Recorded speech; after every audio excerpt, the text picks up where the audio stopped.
hari dan nungguin acara ini, terima kasih banyak ya. Dan nantinya pastinya setelah kita akan talk show bersama dengan sang expert, kita juga akan ada demo masak bersama dengan seorang mom influencer kesayangan kita semuanya nih. Ada Moms Mega Iskanti dan juga nanti akan hadir Dr. Putri Sakti MGizi SPGK. Dan juga Dr. Putri Sakti MGizi SPGK IVOK, dokter spesialis gizi klinik, dan pastinya akan ada juga dokter spesialis anak, Dr. Reza Pahlevi, spesialis anak. Wah, nggak sabar ya rasanya ya. Sama dong, Dewi juga nggak sabar.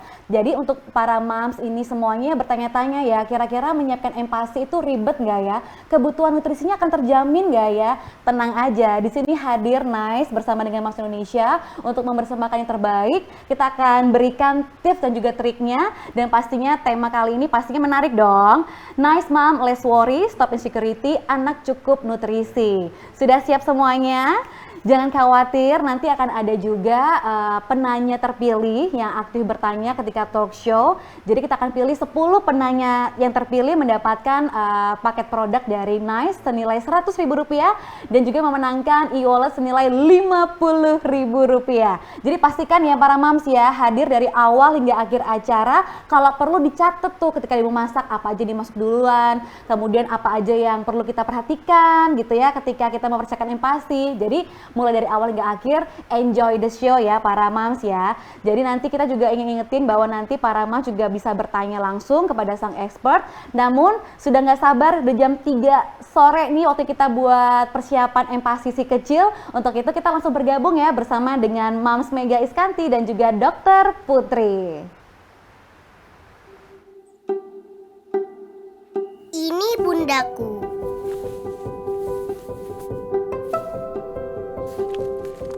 Setiap pagi, Bunda tuang 3 sendok beras Nice ke slow cooker.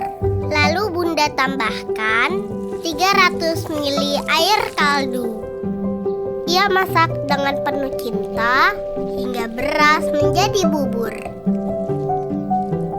Ditambah kecupan hangat di keningku, sepiring bubur organik Nice jadi makanan terenak sepanjang hidupku. Terima kasih Bunda.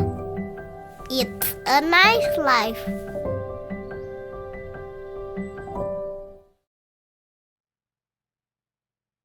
Nah sekarang Dewi nggak sendirian nih bersama dengan Dr. Putri dan juga Moms Mega.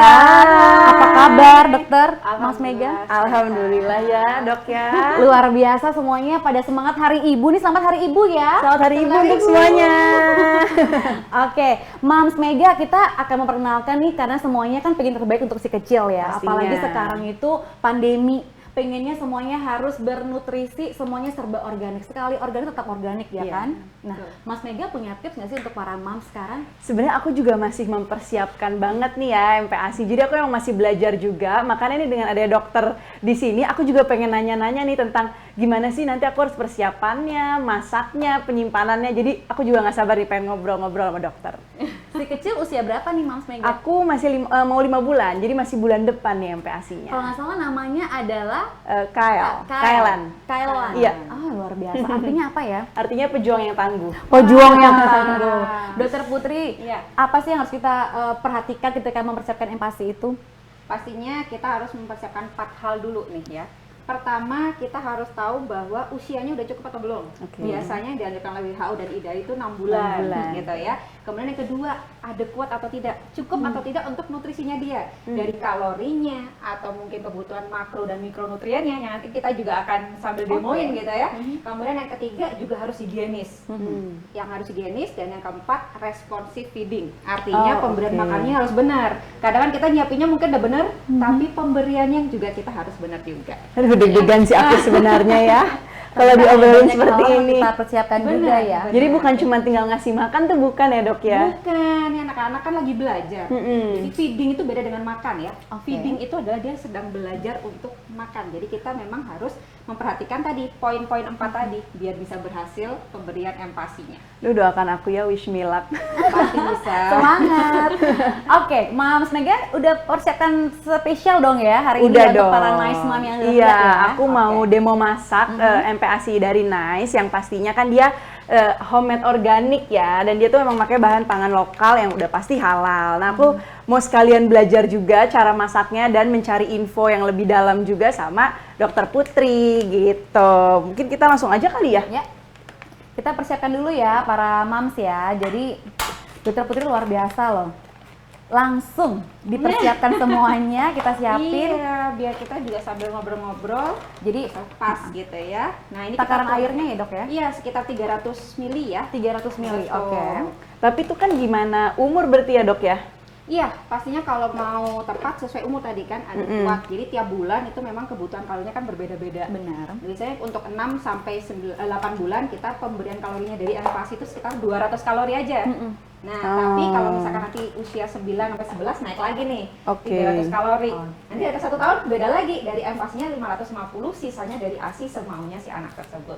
Nah, ini yang pengen kita penuhin, nggak cuma kalorinya, ingat ya, tapi juga komposisinya harus 4 bintang. Udah nggak lagi kayak dulu, satu jenis masakan berapa hari, enggak, tapi 4. Sudah berubah ya dok? Sudah, sebenarnya dari dulu nggak pernah berubah dari WHO. Cuman mungkin ya itu ya yang kita ketahui baru akhir-akhir ini mulai kita perkenalkan lebih lanjut. Karena biar untuk menekan stunting dan gizi buruk. Tapi dok, kalau misalnya di umur 6 bulan itu udah pasti semua siap makan atau ada tanda-tanda lain yang kayak kadang-kadang kan ada yang 5 bulan dia udah boleh makan tuh karena dia udah bisa duduk, udah Iya, apa gitu. betul. Jadi tergantung nih ya, rekomendasinya beberapa organisasi. Memang ada beberapa organisasi seperti FGAN atau AAP, biasanya juga untuk itu memperbolehkan dari 4 bulan asal anaknya siap tadi. 4 poin tadi oke. penuh. Oke. Tapi dari WHO maupun IDAI masih memperbolehkannya dari 6 6 bulan. bulan. Karena sebetulnya pemberian dari 4 atau 6 bulan itu Ideal, untuk ya? tumbuh kembangnya itu nggak begitu berjauh selama kita memenuhi kebutuhannya dengan baik. Tapi pastinya oke. kita kembali lagi ya, kita karena di Indonesia kita ikuti IDAI, selain tidak ada kondisi khusus, kita usahakan kita berikan 6 bulan aja. Oh, Baiklah. gitu. Oke, ini kayaknya udah mateng nih. Aku langsung udah masukin mendidih. dulu Airnya udah ya. mendidih. Berarti ini Kemudian kita akan masukkan langsung ya. ya 3 sendok. Duh, aku takut tumpah nih. Maaf ya kalau tumpah berantakan sih. Sorry. Ini kita keluarin aja. Ini yang rasa sapi. Nah, ini menarik banget nih. Kenapa? Karena biasanya kita ini kan taunya ASI itu terbaik, memang betul. Benar. Tapi ternyata setelah usia 6 bulan, kadar zat besinya itu cuma 3% dari ASI kita. Oke. Oke, jadi 97%-nya harus dapat dari MPASI.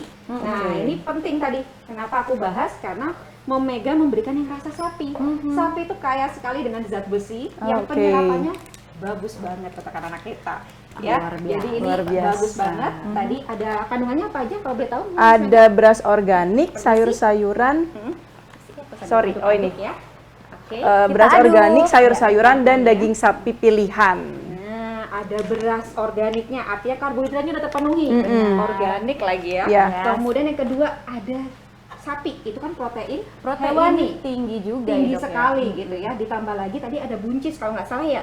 Itu kan termasuk kacang Ya ada atau buncis, protein ada nabati. kacang polong juga sama Hewani wortel. dapat, nabatinya Betul. dapat. Kemudian pasti kalau di kandungan dari protein hewani maupun nabati kan ada lemaknya. Memang beberapa masih boleh kita tambahkan lemak tambahan nih biasanya. Oh iya. Boleh dari lemak tanaman atau misalkan dari apa namanya, ada orang yang bikin entah dari santan atau biasanya juga dari kulit ayam. Kulit beberapa ayam, bikin ya, yang bikin Boleh minyak tuh, Dok, sendiri ya? itu ya, Dok? Boleh, karena memang di anak-anak di bawah 2 tahun itu nggak perlu khawatir kolesterol. Beda Oh, sama orang oke. dewasa. Nggak perlu kita hati-hati boleh. ya? Ya, 30-45%-nya itu adalah lemak. Tapi untuk ibu-ibunya nggak boleh ya pastinya ya. Cukup Jangan- untuk anaknya Cukup aja. untuk anaknya aja. Nah, Kita sambil aduk-aduk ya. Tambah lagi ada dikecilin sayurnya nggak sih? tadi. Jadi api kecil aja. Oke.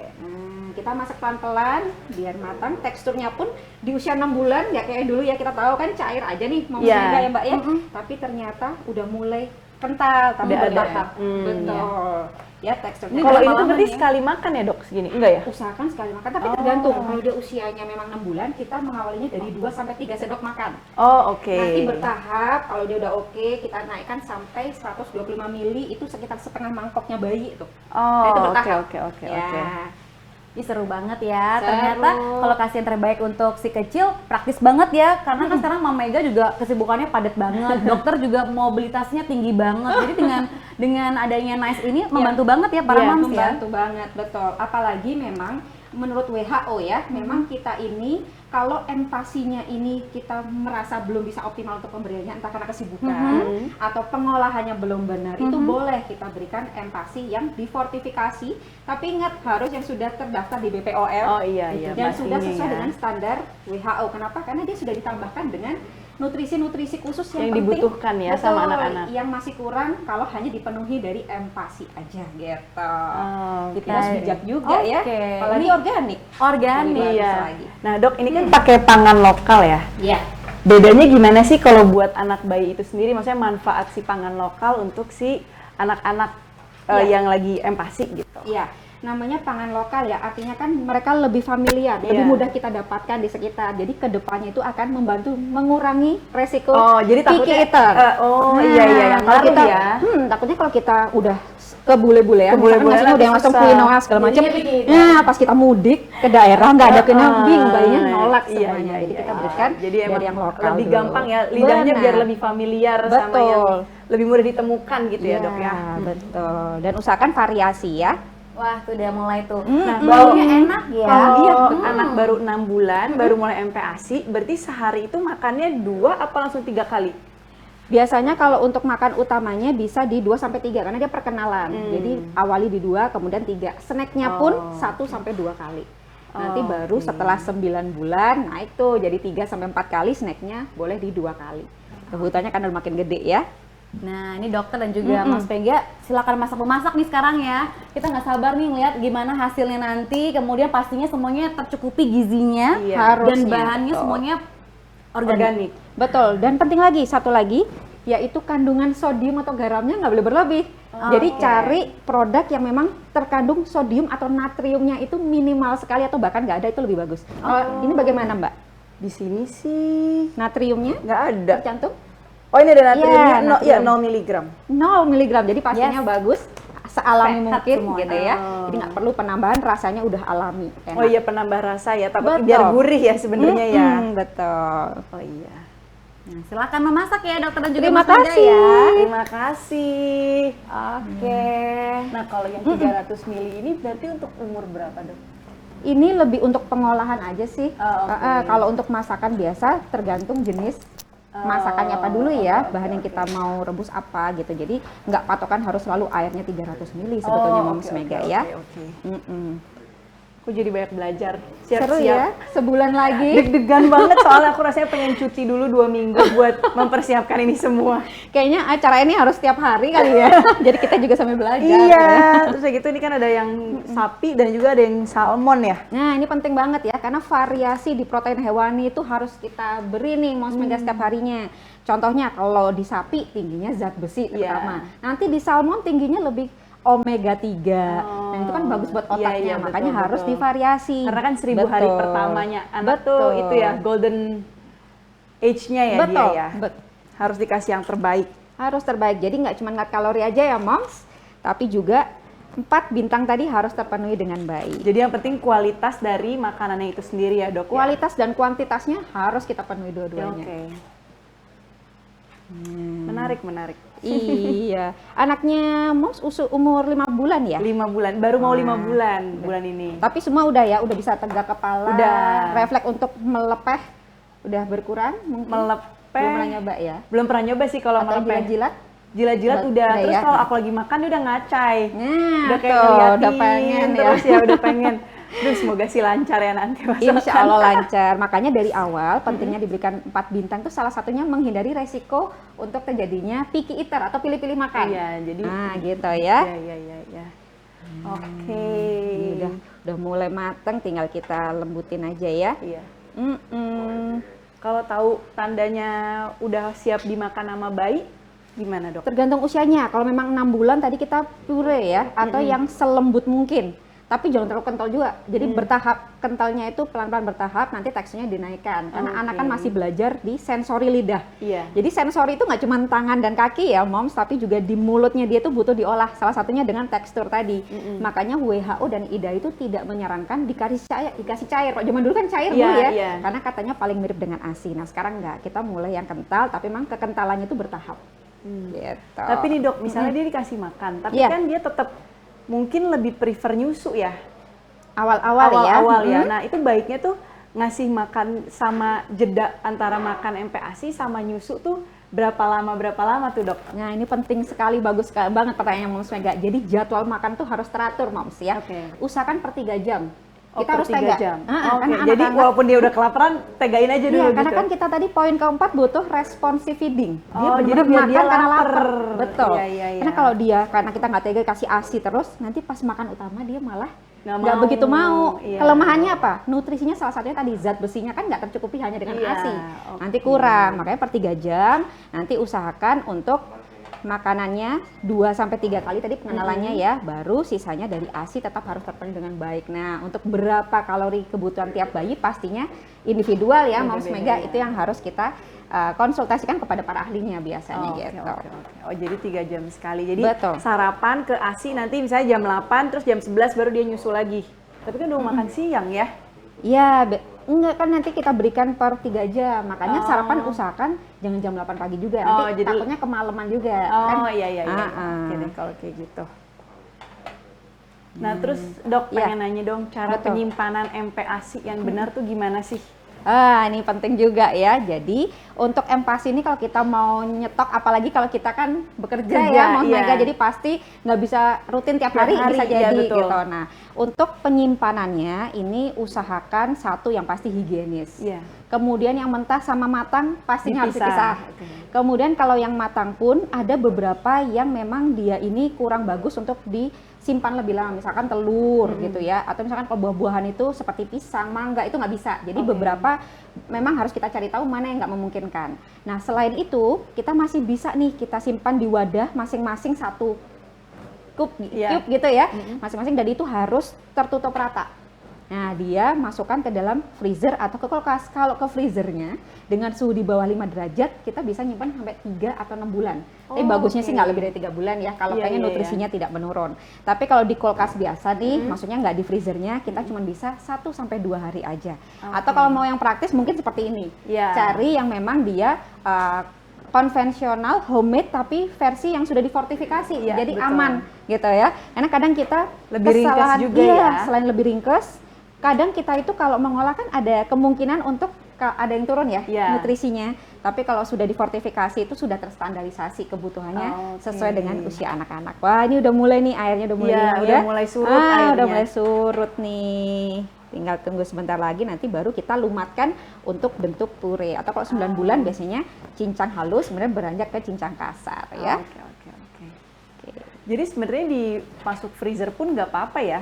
Justru freezer di bawah 5 derajat Celcius dia lebih tahan lama dibandingkan yang di kulkas pintu atau kulkas bawahnya. Oh, yang chiller ya? Betul. Ini praktis banget ya kalau Iya. misalkan kita lagi pergi keluar kota gitu ya. Ya Nah, ini daripada enak. bingung ya ngasih makan anaknya Betul. apa. Udah gitu kan pilihannya juga nggak cuma satu. Benar.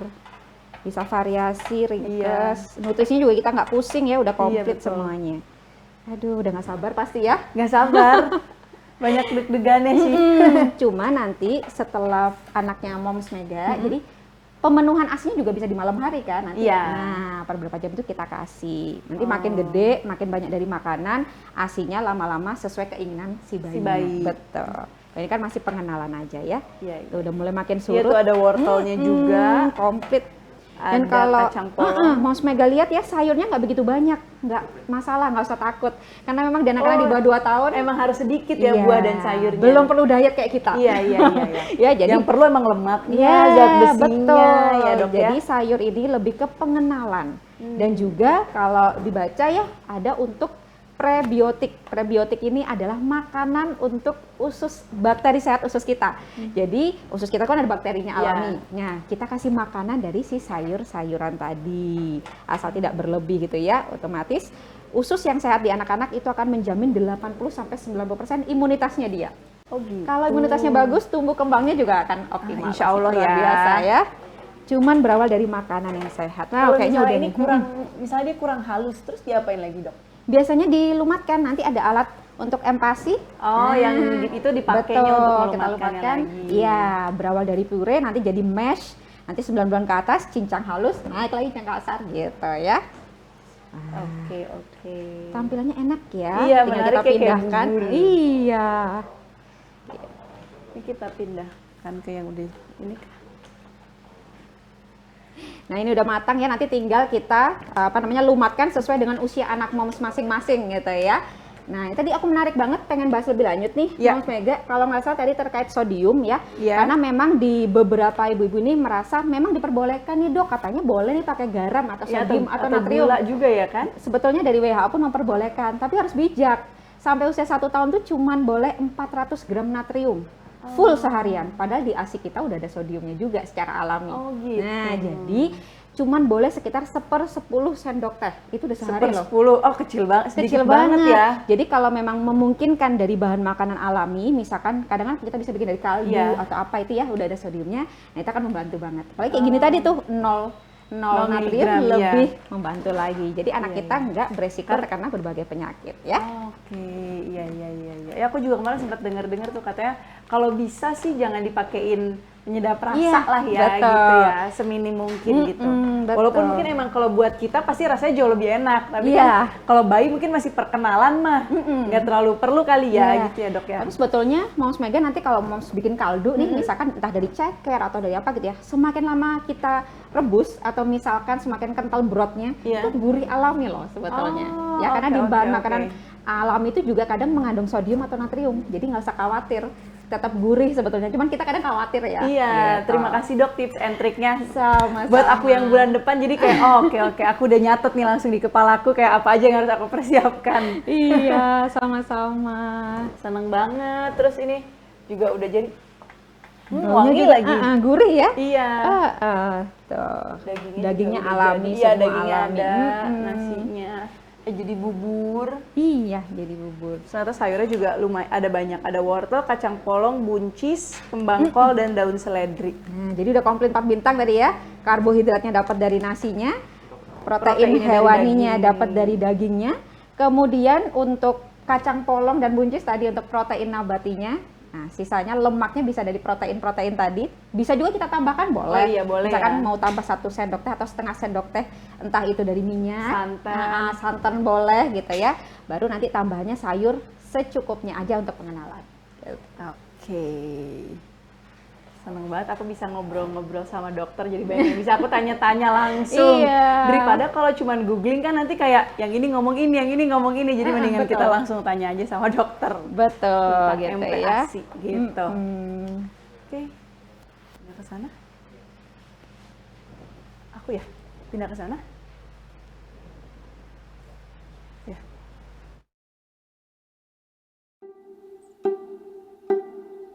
Ini bundaku.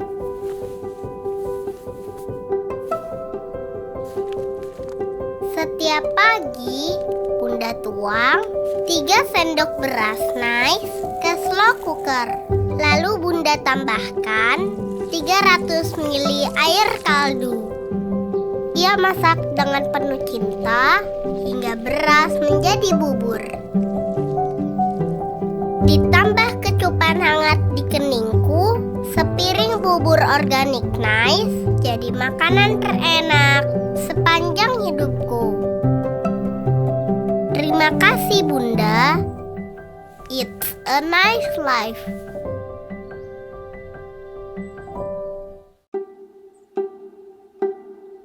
Ini bundaku.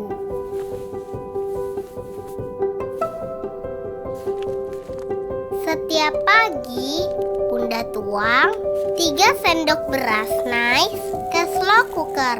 Lalu bunda tambahkan 300 ml air kaldu. Ia masak dengan penuh cinta hingga beras menjadi bubur. Ditambah kecupan hangat di keningku, sepiring bubur organik nice jadi makanan terenak sepanjang hidupku. Terima kasih Bunda. It's a nice life.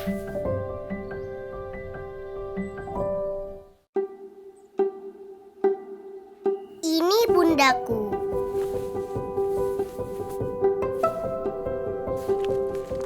Setiap pagi, bunda tuang 3 sendok beras nice ke slow cooker.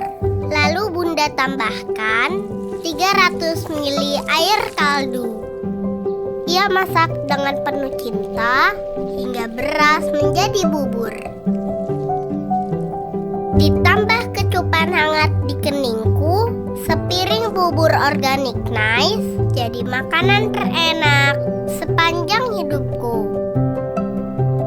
Terima kasih Bunda. It's a nice life.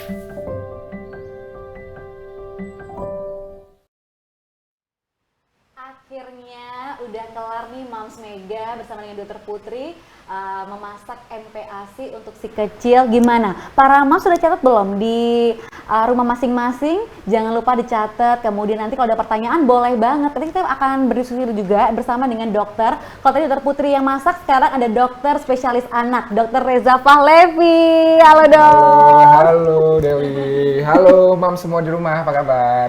Cie, dokter diapit oleh 2 ibu loh. Jadi malu nih. Selamat Hari Ibu ya dok ya. Harusnya aku dong ngomong selamat hari ibu nih. Ini udah pada jadi ibu belum? Aku 2 dok. 2, oke. Aku Mama Mega satu. satu, oke. Selamat hari ibu ya. Terima kasih. Juga untuk mam semua di rumah, selamat hari ibu. Iya, terima kasih banyak dokter Reza sudah siap. Kemudian Moms Mega tadi kan sudah berbincang-bincang dengan dokter Putri, udah tahu gimana tips dan juga triknya untuk menyiapkan MPASI untuk si kecil. Jadi yang perlu kita persiapkan lumayan ini ya, detail ya. Iya banyak ya ternyata ya, kirain cuma tinggal kasih makan, ternyata nggak sesederhana itu gitu ya. Kalau kita kan tinggal kasih makan aja, kalau bapaknya tinggal kasih makan aja.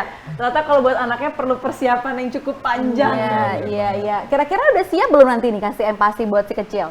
Praktek langsung nih, praktek langsung. Insya Allah ya. Kita catat dulu, tadi kan udah dijelasin sama dokter Putri banyak, jadi aku catat dulu, nanti kita coba di rumah. Semoga sih lancar Ya. Oke, Bismillah. semangat. Nah, buat para moms yang sudah bergabung di YouTube-nya dari It's Nice Life, It's a Nice Life dan juga Instagram dari Mas Indonesia. Halo, makin bersemangat ya. Jangan lupa ada 10 penanya terpilih mendapatkan paket produk dari Nice sebesar Rp100.000 dan juga e-wallet senilai Rp50.000. Jadi buat yang di YouTube dari Nice Baby Official dan juga di Instagram dari Moms Indonesia dan juga Instagramnya It's a Nice Life dan juga Moms yang ada di Zoom, jangan khawatir, nanti kita akan bagi-bagi hadiah. Jadi siapkan pertanyaannya dan kita akan langsung mulai talk show kita di webinar kita kali ini bersama dengan Dr. Reza dan juga Moms Mega. Oke, Dr. Reza, kita kan tadi sudah demo masak nih. Kira-kira buat para moms yang mungkin tadi sempat ketinggalan penjelasan dari Dr. Putri gitu ya. Iya. Kapan anak itu dikatakan siap untuk MPASI? Oke, jadi kan anak itu kalau misalnya kita lihat nutrisinya, itu 0 sampai 6 bulan itu masih mendapatkan ASI, atau kalau nggak bisa ASI donor, kalau nggak bisa ASI donor maka susu formula ya. Nah, pada usia 6 bulan itu rata-rata anak normal itu dia sudah siap untuk mendapatkan MPASI ya. Nah, tapi sebenarnya kita bisa melihat tanda-tanda kesiapan MPASI pada anak. Itu apa? Yang pertama adalah kepala. Jadi kepalanya itu sudah tegak. Karena kalau misalnya kepalanya belum tegak, maka akan sulit nanti untuk makanan masuk. Bisa resiko tersedak. Itu yang pertama. Yang kedua, anaknya itu sudah terlihat ya, secara emosional atau secara psikologisnya sudah terlihat keinginan untuk makan. Jadi kalau misalnya orang tuanya, ayahnya, kakaknya makan, dia udah terlihat nih, oh kayaknya tuh semangat pengen nyobain, itu secara psikologisnya. Kemudian anak juga sudah mulai bisa duduk dengan stabil ya, walaupun dia masih belajar tapi ya nggak apa-apa, udah mulai belajar duduk itu. Nah kemudian selanjutnya yang terakhir adalah kalau misalnya kita lihat ini anaknya kan bayi-bayi itu ada namanya refleks menjulurkan lidah. Sebenarnya itu kan alami ya, karena kalau misalnya ada benda, racun yang masuk, dia menjulurkan lidah, memuntahkannya. Nah, pada usia sekitar 6 bulan, ini refleks untuk menjulurkan lidah ini juga sudah berkurang. Walaupun belum hilang secara sempurna, tapi sudah mulai berkurang. Nah, inilah tanda-tanda si bayi tersebut sudah siap untuk menerima MPASI. Jadi untuk Moms Mega sendiri, si kecil sudah bisa apa aja nih sekarang? Udah Kira-kira bisa nih. calistung sekarang. Umurnya berapa? Baru mau 5 bulan. 5 bulan. Nah makanya kalau misalnya tadi ngedenger dari dokter sih kan Iya. kayak kepalanya udah tegak sih udah gitu udah kalau ngeliat ibunya makan udah ikut megang gelas Udah atau pengen megang ya. apa gitu. Iya. Tapi kalau untuk refleks ngelepehnya sih kayaknya belum. Itu Masih gimana tuh banyak ya, masih ngetesnya tuh? banyak. Ya, jadi makanya pada usia 4 bulan ke atas tuh biasanya tuh bayi-bayi sudah boleh diberikan yang namanya titer ya. Ya, Ya, titer betul. itu kan dia selain dia berusaha mengunyah, kemudian merangsang pertumbuhan gigi. Nah, di situ juga dia merangsang untuk mengurangi efek refleks dari muntah tersebut, refleks muka lidah gitu. Nah, kalau misalnya berat badannya oke-oke aja, maka kita mulai empasi itu pada usia 6 bulan. Tapi pada kondisi misalnya nih 4 bulan ke atas kok berat badannya naiknya seret gitu ya, seret. Nah, seret tuh berapa tuh dok biasanya? Nah, jadi kita punya tabel dari WHO gitu ya untuk kenaikan berat badan anak baik laki-laki maupun perempuan itu berbeda-beda. Kurang lebih sih kalau usia 3 sampai 6 bulan kurang lebih 600 gram per bulannya. Kalau kurang dari itu kemudian nanti dikonfirmasi oleh dokternya, dokter spesialis anaknya, dilihat kok kurang nih kenaikan berat badannya gitu. Tapi tanda-tanda kesiapan empasi tadi sudah siap nih pada anaknya. Maka itu bisa kita mulai empasi dini 4 bulan ke atas. Tapi selama berat badannya masih oke, kenaikan berat badannya oke, maka bisa kita tunggu sampai 6 bulan untuk pemberian empasi tersebut. Jadi para mas juga punya catatan juga, rajin konsultasi ke dokter juga, jangan sampai nanti belum waktunya. Karena biasanya kan dok, mitos-mitos itu nggak apa-apa nih, dikasih aja pisang dulu gitu. Itu boleh nggak sih dok? Kadang-kadang berbahaya nggak sih kalau kita terlalu dini memberikan empati kepada si kecil gitu dok? Oke, ini di luar skrip, ini cerita lagi konsul nih di rumahnya. Mbak Dia lagi konsul. Oke. Ya, jadi sebenarnya kalau kita terlalu cepat, apa sih efeknya gitu? Nah, saluran cerna si bayi itu tercipta dalam kondisi yang dia belum sempurna gitu. Baik dari segi mekanik maupun dari segi enzimatiknya gitu ya. Nah, kalau misalnya terlalu cepat diberikan makanan semi padat atau padat, satu saluran cernanya belum siap. Akibatnya bisa terjadi berbagai masalah. Bisa perdarahan saluran cerna. Kemudian bisa juga ada yang kita sebut dalam istilah kedokteran intusepsi, yaitu penyumbatan si usus ya, karena terlalu dini memberikan empasi pada saat dia kondisi belum siap gitu. Nah, ini tentunya berbahaya, bahkan kalau sampai terjadi intusepsi tersebut bisa harus dioperasi gitu. Makanya penting sekali kita memberikan makan pada anak ini sesuai dengan tahapnya. Jadi 0 sampai 6 bulan masih diberikan ASI atau ASI donor atau susu formula. Kemudian 6 sampai 9 bulan diberikan bubur seperti yang tadi sudah didemokan ya, tapi teksturnya masih tekstur yang halus. Kemudian 9 sampai 12 bulan teksturnya mulai naik ke kasar atau nasi tim, dan 12 bulan ke atas baru boleh diberikan tekstur yang lebih padat seperti makanan keluarga dengan lauk yang dicincang. Jadi kurang lebih seperti itu. Aduh, kalau dokter Reza ini memberikan penjelasan tuh langsung semuanya tercerahkan gitu dok. Jelas banget ya. Iya, kita akhirnya dengan azan subuh kayaknya ya. Karena banyak sekali pertanyaannya nanti ya. Oke, dokter Reza, tadi kan juga dokter Putri sempat menyinggung ada responsive feeding gitu ya. Apa yang perlu kita perhatikan terkait dengan responsive feeding ini? Kapan anak kenyang, lapar begitu ya dok ya? Silakan dokter. Jadi sebenarnya memang sebaiknya itu makan pada anak itu terjadwal ya. Kita ada mengenal namanya feeding rules ya. Jadi peraturan untuk anak makan. Walaupun memang sebenarnya ya, masa anak itu kan bukan robot gitu, bukan kita, artinya kalau dengan feeding rules itu kita harus sangat ketat gitu sehingga memperlakukan anak seperti robot, nggak seperti itu.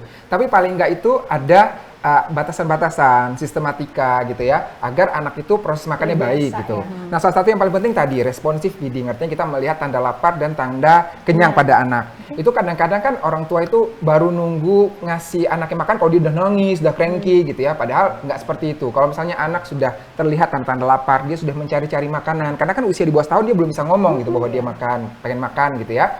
Kemudian mulutnya terlihat kok kayak cari-cari makanan, ngunyah-ngunyah gitu ya. Kemudian kita lihat jamnya juga udah masuk, kan jeda antara waktu makan dan susu itu kurang lebih 2-3 jam. Maka kita bisa memberikan. Ketika kita memberikan juga dengan emosi yang netral, artinya nggak boleh sambil marah, nggak boleh sambil ngegas. Jangan gitu emosi ya dok ya? Betul, ya, walaupun dokter Eva ngomongnya menggebu-gebu, tapi memberikan makan anak tetap harus santai, relax gitu ya. Nggak perlu juga yang ceria, yang berlebihan banget, nggak perlu juga gitu. Jadi suasana netral, kita memperhatikan anak, kemudian kalau misalnya anak boleh diberikan sendok gitu, sehingga dia juga belajar menyendoki diri sendiri ataupun menyendoki pengasuhnya, seperti itu ya. Kalau dia udah kenyang, maka kita stop gitu. Kalau dalam 30 menit itu anak udah nggak mau makan lagi, maka sebaiknya kita angkat gitu ya, walaupun dia belum habis. Kenapa? Karena biar waktu makan itu juga efektif, nggak jadi terlalu lama. Karena kalau misalnya bayangkan nih, kita kasih makan anak, kasih makannya sampai 2 jam, itu 2 jam berikutnya udah masuk jam makan snacknya, udah masuk jam susunya, kan jadi nggak efektif. Pernah baca juga 2:32 ya, jadi kalau ngasih makan baiknya maksimal di 30 menit. 30 menit, jedanya Habis antara ya, waktu habis ya, makan, jedanya antara waktu makan dengan waktu susu, itu adalah sekitar 2-3 jam. Dan di antara waktu itu hanya boleh diberikan air putih saja. Jadi jangan nih kita latah nih, waduh nih anak aku cuman habisnya makannya setengah mangkuk doang nih, kasihan nanti lapar, kasih susu gitu. Nah, nanti di tengah-tengahnya, nanti udah jam berikutnya snack, malah dia udah kekenyangan gitu ya, atau kasih cemilan dulu. Jadi di antara waktu makan tersebut, itu hanya boleh air putih. Air putih Gitu. saja ya para moms ya. Oh gitu ya. Padahal dokter Dedi bilang habis nggak habis, cukup di stop aja. Betul Dan aja. boleh nggak sih sambil nonton dok, nonton YouTube Ya, gitu? itu juga. Jadi distraksi itu kalau bisa jangan ya. Jadi mau nonton Screen time TV, ya. screen time lain itu jangan gitu. Karena apa? Karena gini, intinya adalah proses makan itu memang ya, memang nanti Mbak Mega merasakan sendiri. Di awal-awal tuh semangatnya luar biasa. Benar. Luar biasa semangatnya. Berapa bulan pertama tuh biasanya Time tuh? by time, bulan ke bulan, sampai 1 tahun, sampai anaknya udah bisa lari-lari gitu. Kalau misalnya kita nggak membiasakan dari awal makan dalam posisi duduk dan suasana netral saja, itu nanti akan kita kelelahan. Ada yang makan anaknya harus sambil lari-larian. Bayangin nggak kalau misalnya itu terjadi berbulan-bulan gitu, di awal semangat banget. Atau makan harus digendong, makin lama makan anaknya makin berat, kita berat. capek Iya, sendiri iya, gitu iya, ya. Atau makan tuh harus sambil kayak banyak apa namanya ritual-ritualnya, harus kasih ini, harus ada boneka, harus ada ini. Itu kan ribet. Nanti kalau misalnya dia suatu saat misalnya ke rumah eyangnya, kemana itu akan susah. Jadi buatlah suasana makan itu yang netral, artinya tidak yang terlalu super excited, tidak juga yang gloomy atau suasana horor, nggak juga. Jadi netral-netral aja, karena itu kejadian sehari-hari gitu, Iya, iya, rutinitas iya, aja. Gitu. Jadi yang sejak penting awal adalah dibiasakan. kesiapan dari mom sendiri juga ya, Moms Mega siap. Tadi sudah banyak sekali tips dari dokter Putri juga udah dicatat begitu ya. Iya. Jadi dokter Reza tadi bilang ya mau nggak mau ya jangan sampai ke distract sama hal-hal yang kayak nonton TV, screen time, boneka ngapain, nggak usah ya dok ya, cukup tidur aja boleh kali dok ya. Iya. Menemani tidur. Oke, tadi juga dokter Putri kan juga menyampaikan ada berbagai persiapannya juga dok ya untuk Iya. menyiapkan empati. Nah kira-kira nih dok apa aja sih yang perlu kita perhatikan agar nantinya itu persiapan kita untuk empati anak tuh gizi tercukupi dan juga porsinya juga pas. Kira-kira apa aja nih dok yang perlu Oke, kita mungkin perhatikan? tadi sudah disampaikan juga oleh Dokter Putri. Jadi yang perlu diperhatikan adalah yang pertama tekstur, Oke. kemudian yang kedua frekuensi, Oke. dan yang ketiga adalah jumlah. Nah, kalau tekstur tadi sudah sampai saya bahas bahwa 6-9 bulan itu masih bubur yang halus, 9-12 bulan bubur yang kasar, 10 bulan ke atas itu udah boleh nasi tim, 12 bulan ke atas kita udah boleh memberikan makanan keluarga dengan lauk dicincang. Itu dari segi tekstur ya. Karena itu tadi juga terkait dengan kesiapan makan, enzim-enzim ya, pertumbuhan gigi dan lain. Yang kedua adalah frekuensi. Jadi pada saat awal-awal pemberian empati itu bisa kita berikan coba makanan besar 1-2 kali dulu, snack 1 kali. Kemudian makin lama makin kita tambah, jadi makannya itu 3 kali, waktu snacknya 2 kali. Kalau makan itu berarti kan sudah diajarkan oleh Dokter Putri, jadi porsinya adalah menu komplit, artinya ada sumber karbohidrat, sumber protein, sumber lemak ya. Kemudian kalau untuk snack kita bisa pilih misalnya biskuit bayi, atau mungkin buah yang dijadikan puree, puding, kue dan lain gitu. Walaupun makan snack juga tetap ada waktunya 30 Ada menit waktunya, aja, gitu. betul. Oh, jadi dia nggak boleh nyemil asal nyemil di Asal waktu nyemil, dia pengen iya. nyemil gitu ya. Ya betul. Jadi itu Oke. jarak 2-3 jam itu adalah antara waktu makan, waktu snack, waktu susu itu udah teratur gitu seperti itu. Oke. Tapi lagi-lagi itu kurang lebih ya, nggak mesti yang harus banget. Teorinya Teori, sih iya, iya. betul. sudah kita Prakteknya genggam juga. dok. Nah, Prakteknya sampai kadang-kadang nih kendor. sampai nanti dia itu bisa makan itu 3 kali makan besar, targetnya 2 kali makan selingan. Oke. Nah, selanjutnya adalah dari segi jumlah. Nah, awal-awal nih banyak juga orang tua gitu ya. Pernah nih kejadian ya, cerita curhat nih. Dok, anak saya itu makannya sedikit banget sih gitu. Ini usianya 6 bulan gitu. Oke, berapa banyak? Ya habisnya cuma setengah mangkuk gitu. Nah, kadang-kadang persepsi banyak nih antara orang tua dan dokter itu kadang beda gitu ya. ya. Padahal 6-9 bulan dia target makan itu berapa banyak sih? 3 sendok makan kita sampai setengah mangkuk doang itu dikatakan udah cukup untuk dia. Jadi targetnya bukan 1 mangkuk, bukan 1 piring, setengah piring beda ya gitu. Piring dewasa lagi ya. Betul, 6-9 bulan kemudian naik dari setengah mangkuk Iya, menuju ke 3/4 mangkuk. 1 tahun ke atas baru 1 mangkuk lebih gitu ya. Nah, jadi tadi baik dari segi tekstur, dari segi frekuensi, dan dari segi jumlah inilah yang perlu orang tua ketahui gitu. Nah, karena memang ada perbedaan nih ya antara ilmu yang lama dengan ilmu yang baru ya. Kalau punya anak yang jaraknya agak jauh nih, misalnya anaknya yang pertama 5 tahun sekarang, yang kedua baru 6 bulan nih. Nah, itu ada perbedaan. Karena kalau dulu itu kan kita menu tunggal dulu Iya, Dok. ya. Bintang Misal- 1. Bintang 1 dikerok, kemudian Iya, iya, bertahap. iya, bener-bener. Kalau sekarang kan ilmu pengetahuan terus berkembang, Iya, termasuk di empati ini. Ternyata pada 6 bulan ke atas itu tidak hanya satu jenis makronutrien, tapi ternyata protein, lemak juga kurang. Sehingga kita langsung memberikan menu yang komplit gitu ya. Nah, jadi ini juga diperhatikan pada mam seperti Ibu Mega nih yang mau menyiapkan empati ini bagus banget nih, terutama untuk moms di rumah misalnya ya, yang ntar lagi anaknya mau empati, bagus banget ikut kegiatan seperti ini, karena ini juga sarana pembelajaran gitu iya, ya, betul. agar mengetahui cara pembuat yang benar, komposisi yang benar, jadi diharapkan nanti juga pada saat udah mulai realnya itu udah nggak kagok lagi. Oke, tadi dokter sudah menjelaskan dengan sangat panjang lebar dan ini benar-benar membuat kita jadi paham benar ya ternyata memang harus ada beberapa hal yang kita perhatikan dan nanti dok aturan tadi kan udah kita catat, udah kita lakukan. Nah, buat para moms yang ketinggalan, ada kendala nggak sih nanti di tubuh kembang anak kalau ternyata iya selama ini aku nggak gitu loh dok, nggak tercukupi nanti gizinya kira-kira Ngaruh nanti nggak ya ngaruh nggak ke nanti ke kembangnya? depannya? Iya, Ada nggak betul. dok? Iya, benar. Jadi gini, pada prinsipnya adalah nutrisi ini adalah satu aspek yang sangat penting untuk pertumbuhan dan perkembangan anak, terutama 2 tahun pertama. Kenapa? Karena 1000 hari pertama kehidupan itu 70-80% masa otak tumbuh dan berkembang di sana gitu ya. Jadi kalau misalnya ada problem nutrisi di sana, maka bisa berdampak jangka panjang juga nih untuk anak. Nah, bagusnya nih, pada anak usia 0 sampai 1 tahun setiap bulan itu kontrol ke dokter atau ke dokter anak atau ke posyandu, ke puskesmas, ke rumah sakit manapun gitu. Agar kalau misalkan kenaikan berat badannya itu nggak bagus, seret ya, di bawah targetnya, kita bisa langsung melakukan intervensi gitu. Jangan sampai terlambat, karena kalau terlambat, nanti jatuhnya kalau misalnya 3 bulan dia nggak bagus naik berat badannya, nanti jadinya kedepannya bisa stunting, Tuh bisa kan, gizi kurang, gizi buruk gitu. Itu kan yang kita cegah gitu ya. Iya. Jadi untuk mencegah itu tadi, usia 0 sampai 1 tahun itu per bulan kita harus kontrol Rutin. ke fasilitas kesehatan ya. Kemudian pada usia 1 tahun sampai 2 tahun itu per 3 bulan. Oke. Kita harus kontrol, karena di saat itu juga kita tidak hanya melihat pertumbuhan tapi juga perkembangan. Karena kan pertumbuhan dan perkembangan itu iya, maksudnya aspek yang berdampingan yang dua-dua harus dinilai Iya, kan iya, gitu. iya, iya. Jadi kalau misalnya ada masalah gizi, berat badan anaknya sulit naik atau anaknya GTM dan lain, itu sebaiknya kita konsultasi gitu Iya, iya. agar Kalau segera GTM itu tapi diintervensi. suatu hal yang wajar atau emang itu harus gimana ya? Itu suatu hal yang wajar atau emang itu berarti ada masalah? Sejauh mana itu bisa kita tolerir gitu dok? Betul, GTM? ya. Jadi menurut sebuah jurnal yang saya baca bahwa sebenarnya kalau misalnya nih orang tua menghadapi GTM, ternyata tuh di dunia 20-30% balita itu dilaporkan memang pernah mengalami GTM. Jadi you are not alone, gitu ya kalau misalnya mengalami bayinya GTM. Nah, kalau GTM kita harus lihat dulu nih penyebabnya gimana. Yang pertama itu kita perbaiki dulu pola pemberian makan ya. Misalnya apa? Misalnya makanannya itu tadi seperti penjelasan dokter Putri misalnya sangat hambar gitu ya, itu perlu diperbaiki. Atau makanan itu aja gitu kan, itu bosen gitu ya, makanya perlu bervariasi juga gitu ya. Kadang-kadang kita bisa empasi kita masak, bisa juga empasi yang pabrikan misalnya, it's okay untuk mengkombinasi karena memang itu empasi pabrikan juga sudah terfortifikasi dan sudah lulus BPOM, artinya memang sudah bebas dari bahan pewarna, pengawet dan lain, jadi aman, nggak perlu takut masalah itu ya. Jadi perlu bervariasi, kemudian rasanya diperhatikan, pola pemberian makan, feeding rules juga harus diperhatikan. Kemudian kita lihat hal-hal simple, misalnya anaknya lagi tumbuh gigi, atau lagi ada sariawan di mulut, itu hal-hal sederhana yang mungkin terjadi. Kalau itu semua udah kita pastikan nggak ada, baru kita konsultasi, maksudnya gini, kita melihat apakah mungkin ada infeksi saluran kemih, ada TB, ada alergi, ada GERD, ada anemia, cacingan, atau gangguan perilaku, hal-hal lain yang menyebabkan gangguan pada makan. Tapi paling sering tadi yang faktor non-organik tadi sih, gitu ya. oke. Nah, clue-nya apa nih? Clue-nya gampang kalau anak kita GTM. Tapi ada gejala lain. Misalnya entah dia sering demam, sering batuk misalnya. Kelihatan pucet misalnya, pipisnya keruh. Jadi atau anaknya murung gitu, Dok, sering ya? muntah.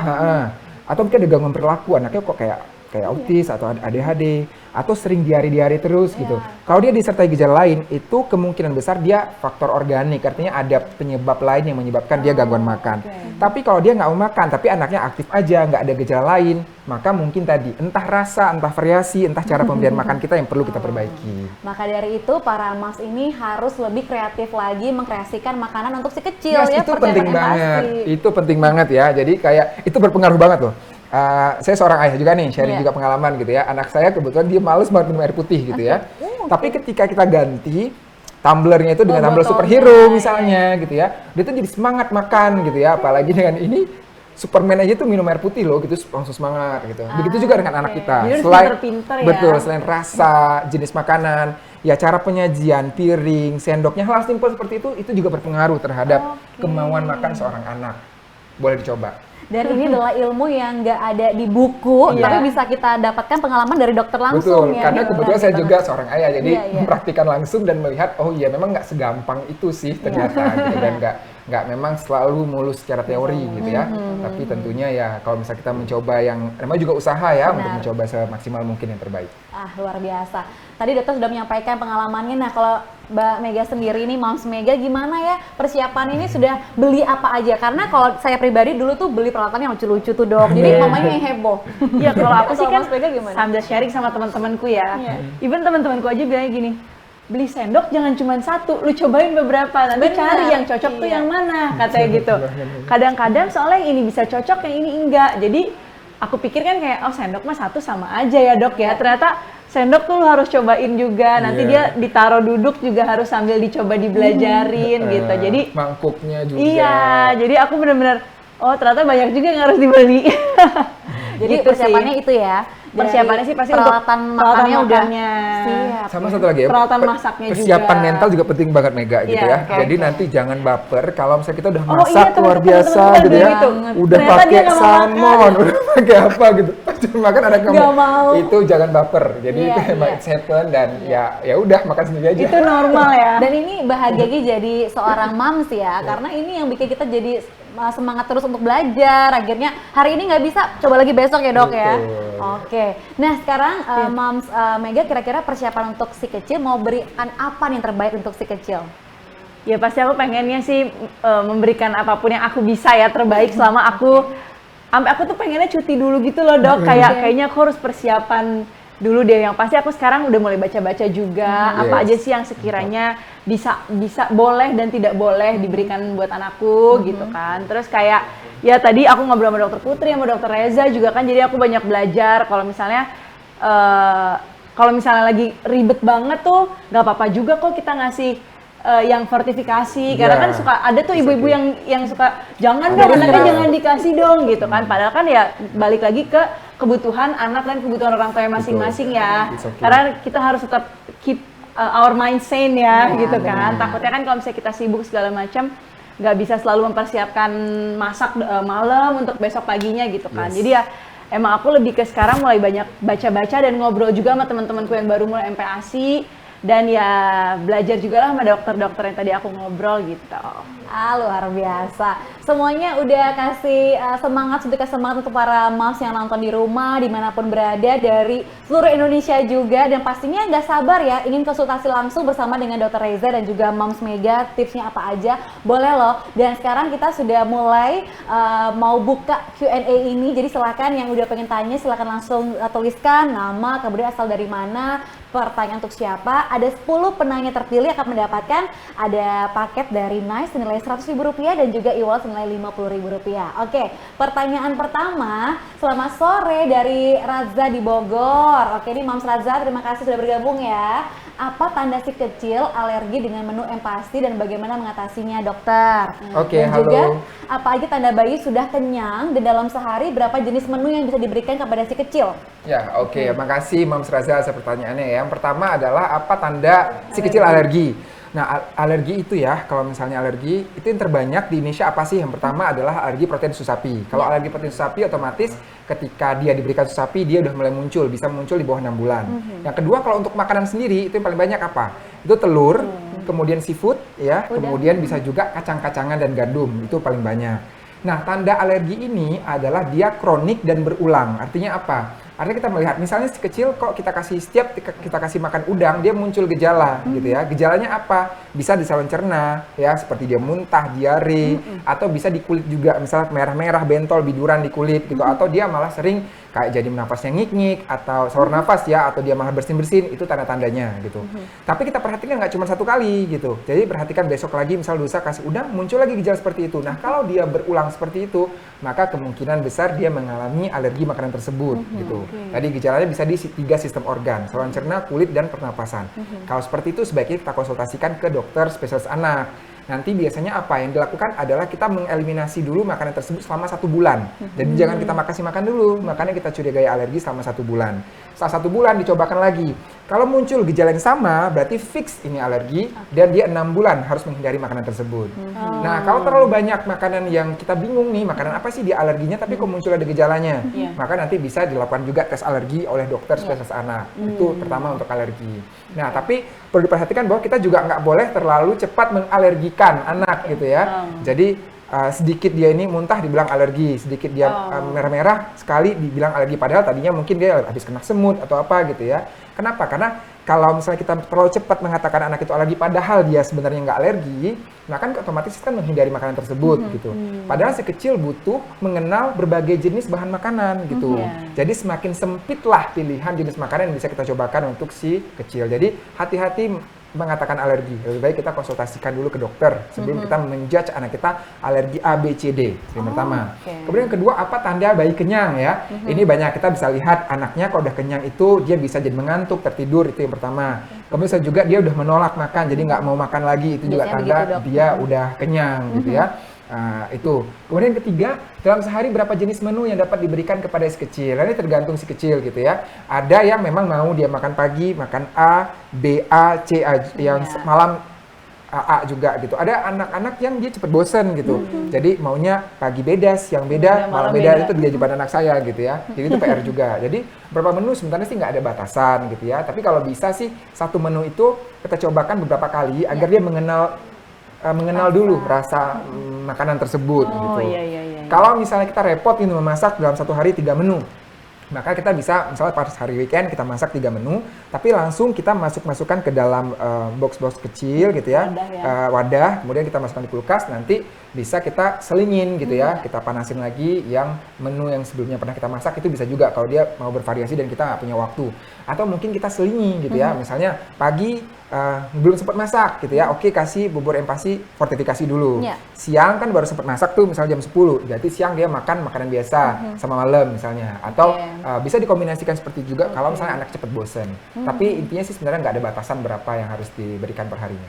Asalkan semuanya itu dengan baik dan juga bahan-bahannya ini organik malah lebih Betul. tenang kita ya, Mams Mega ya. Jadi Fresh, organik, organik. Higienis sudah gitu pasti. Nah, bersihnya ini apalagi pandemi ini kita harus jaga kesehatan, jaga lingkungan. Ekstra ya. That's right. Makanan-makanan yang kita masukin dalam tubuh ini jangan sembarangan juga untuk si kecil. Oke. Selanjutnya, setelah dari Mams Raza dari Bogor, kita juga ingin menantikan juga nih para Mams yang ingin bergabung. Ada pertanyaan lain? Boleh silakan masuk. Nah, ini dia nih dari Mams Rahmi 94. Dok, Tahun dari lahirnya nih guys. Iya nih kayak ini. Oke. Mams Rahmi, Dok, dari usia berapa sih sampai berapa juga produk Nice bisa dikonsumsi? Mungkin Mams Mega bisa bantu jawab ya. Boleh. Aman dikonsumsi usia berapa nih? Aman dikonsumsi yang pasti udah mulai dari 6 bulan udah bisa, karena kan nanti bisa kita tinggal lumatkan lagi ya dok ya Betul. kalau misalnya belum terlalu lembut, dan bisa sampai, berarti kalau anak makan ya sampai 12 bulan ke atas. 12 bulan ke atas masih bisa ya, tapi startnya udah bisa dari 6 bulan. Iya, tadi kan dokter juga menyampaikan bahwa yang penting tanda-tanda tadi itu sudah ada. tercukupi gitu ya, jangan ke pagian juga ngasihnya bahaya. Walaupun kadang-kadang tuh kakek neneknya ikut, gak apa-apa deh kasih aja Karena dulu. kan kalau zaman dulu dari 2 bulan udah suka dikasih Iya. pisang ya. Iya, bener-bener. Sedih gak sih Mams Kayak ya? untung aja kita nggak kenapa-napa sampai gitu. Dan itu kan selalu jadi alasan, kamu aja gedenya nggak Gak apa-apa. apa-apa. Iya, makanya Padahal inilah. ya apalagi misalnya kayak di rumah sakit itu sering melihat kondisi seperti itu, makanya mungkin ya jadi takut gitu ya. Kalau mungkin ya belum tentu semuanya kejadian seperti itu, tapi kan kita jangan sampai Mencegah ya. 100 dari 100 yang satu itu anak kita kan jangan sampai Jangan seperti sampai, itu. baik. Nah, saya boleh menambahkan sedikit ya untuk bubur fortifikasi. Tipsnya adalah bagaimana. Jadi bubur fortifikasi itu mam semua ini harus melihat gitu ya. Jadi dia itu biasanya tuh ada yang 6-8 bulan, ada yang 8 sampai 11 bulan, ada yang 12 bulan ke atas. Nah, itu boleh kita lihat juga tuh. Jadi sekarang nih kayak seperti Mams Mega nih atau Mams semua di rumah yang mempersiapkan empasi untuk bayi-bayinya. Kalau misalnya belanja di supermarket gitu ya, itu lihat segmen bayi-bayi itu. Jadi jenisnya makanan apa, bulan apa, rasanya apa-apa aja, produk ini rasanya apa, yang mana yang organik, yang mana nggak organik ya. Perhatikan juga expired date dan jangan lupa harus ada sertifikasi dari BPOM. Nah, itu semua sudah didapatkan oleh Oleh Nice. Dan Nice tadi rasa sapi ya, tadi Mams Iya, Mega ya. ada 2 rasa, ada sapi sama salmon. dan itu juga jadi pilihan juga para Mams ya. Hari ini sapi, besok Besok salmon. salmon Ya, gitu ya, bosan. kita kombinasikan. Oke, selanjutnya Dok, dari Mams Rahma Uma Kurniata, bagaimana cara mengatasi anak yang small eater dan picky eater? Kalau dipaksa ntar trauma. Nah, ini kayaknya sama nih, sejuta para Mams juga merasakan nih. Kira-kira gimana, Ya, Dok? oke ya. Jadi kalau small eater dikatakan dia tuh memang nggak bisa makan yang dalam porsi terlalu banyak gitu. Nah, jadi kalau pada kasus-kasus ini ya biasanya itu kalau misalnya datangnya ke dokter spesialis anak, yang pertama kita lihat dulu ya antropometrinya, berat badan, tinggi badan, status gizi saat ini. Kemudian kita punya namanya berat badan ideal, yaitu berat badan berapa sih anak itu harus mencapai berat badan tersebut. Kita hitung dulu kalorinya, kalori didapat berapa. Kemudian tergantung proporsi usianya. Jadi gini, kalau anaknya itu pada usia 6 sampai 9 bulan, itu proporsinya adalah 30% energinya dari empasi, 70% masih dari ASI. Kalau dari 9 bulan ke 12 bulan itu 50-50, jadi 50% dari ASI, 50% dari empasi. Sedangkan 12 bulan ke atas itu kebalikan, 70% udah dari makan, 30% saja dari ASI-nya gitu. Nanti kita hitung proporsi itu biar kita tahu berapa banyak dia harusnya makan, berapa banyak dia harusnya minum susu. Pada kondisi small eater ya, itu kalau kita konsultasi ke dokter anak, nanti dokter anak menilai juga apakah dia cukup nggak ini dengan porsi segini yang ditentukan, apakah dia habis atau enggak. Kalau dia nggak habis, maka bisa kita naikkan di susunya, misalnya dengan pemberian susu yang padat kalori misalnya gitu ya. Ada teknik-teknik yang perlu diberikan. Nah, tapi ini spesifik banget. Kalau bisa sih sebenarnya jangan dicoba-coba, jadi lebih bagus kita konsultasikan ke dokter anak biar tadi dihitung secara benar gitu. Jadi jangan juga nanti anaknya tuh jadi full susu semua, nggak bagus juga. Karena kan anak harus belajar mengunyah, harus belajar untuk mencerna makanan juga gitu ya. Jadi sebaiknya dikonsultasikan. Kalau untuk picky eater, nah kalau untuk picky eater tuh memang gini. Jadi intinya adalah pada usia menuju ke empasi ya 6 bulan seperti ini ya, kita orang tua juga harus ready bahwa kita harus akan mencobakan berbagai jenis bahan makanan agar dia mengenal dulu bahan makanan tersebut, kemudian dia nantinya toleran terhadap bahan makanan tersebut. Nah, kalau anak dengan picky eater yang pertama, kita perlu mencoba dulu variasi dari cara pengolahan. Misalnya brokoli, anaknya nggak mau brokoli ya, yang selama kita kasih misalnya brokoli rebus dia nggak mau. Tapi ternyata brokoli itu bisa diolah dengan berbagai macam, bisa dibuat dalam bentuk bubur, bisa dibuat dalam bentuk tumis ya, bisa dibuat dalam bentuk digoreng dengan tepung misalnya, dan lain banyak sekali jenis pengolahan yang bisa kita coba gitu. Nah, itu dulu kita coba. Jadi kalau dia nggak mau satu jenis makanan, kita coba jenis makanan tersebut, tapi kita variasikan cara pengolahannya dan wujud bentuknya gitu ya. Jadi bentuknya itu nggak bentuk Menarik seperti harusnya ya. lebih menarik dan lain. Itu teknik-tekniknya. Kalau dia sangat tidak mau, maka kita bisa coba ya jenis makanan lain tapi dalam kelompok makanan tersebut. Artinya apa? Sayur kita substitusi dengan sayur, sumber lauk kita substitusi dengan sumber lauk, sumber karbohidrat kita substitusi dengan sumber karbohidrat gitu ya. Jadi intinya sebenarnya anak itu nggak masalah kita berikan jenis makanan sebervariasi mungkin gitu ya. Bahkan even beras sekalipun atau nasi gitu ya, nggak apa-apa kalau misalnya anak-anak mau makannya kentang sesekali, it's okay. Mau makan sesekali makaroni, oke. Mau makan sesekali spaghetti, oke gitu. Jadi nggak mesti harus selalu nasi juga gitu. Karena kalau harus selalu nasi juga, kebayang nggak nih anak-anak di belahan benua mana yang nggak ada nasi, sakit dong gitu ya. Toh mereka dengan selama ini makan utamanya kentang, makan utamanya gandum, sehat-sehat aja kan. Jadi boleh-boleh aja kita kombinasikan jenis karbohidrat dengan jenis karbohidrat lainnya. Kalau gula dan garam gimana dok untuk MPASI? Maksudnya kan Seberapa besar seberapa ya besar? takarannya? Maksudnya karena ada yang bilang boleh, ada juga yang bilang ya kalau bisa sih jangan deh gitu. Oke, ya tadi seperti yang Dokter Putri bilang juga, kalau misalnya kita lihat rekomendasi dari Ikatan Dokter Anak Indonesia, itu boleh diberikan hanya sedikit saja. Dari 6 bulan tuh udah boleh. Untuk membuat anak mau makan. Jadi artinya apa? Artinya kalau dari awal kita coba tanpa memberikan anaknya nggak mau makan, it's okay, nggak apa-apa.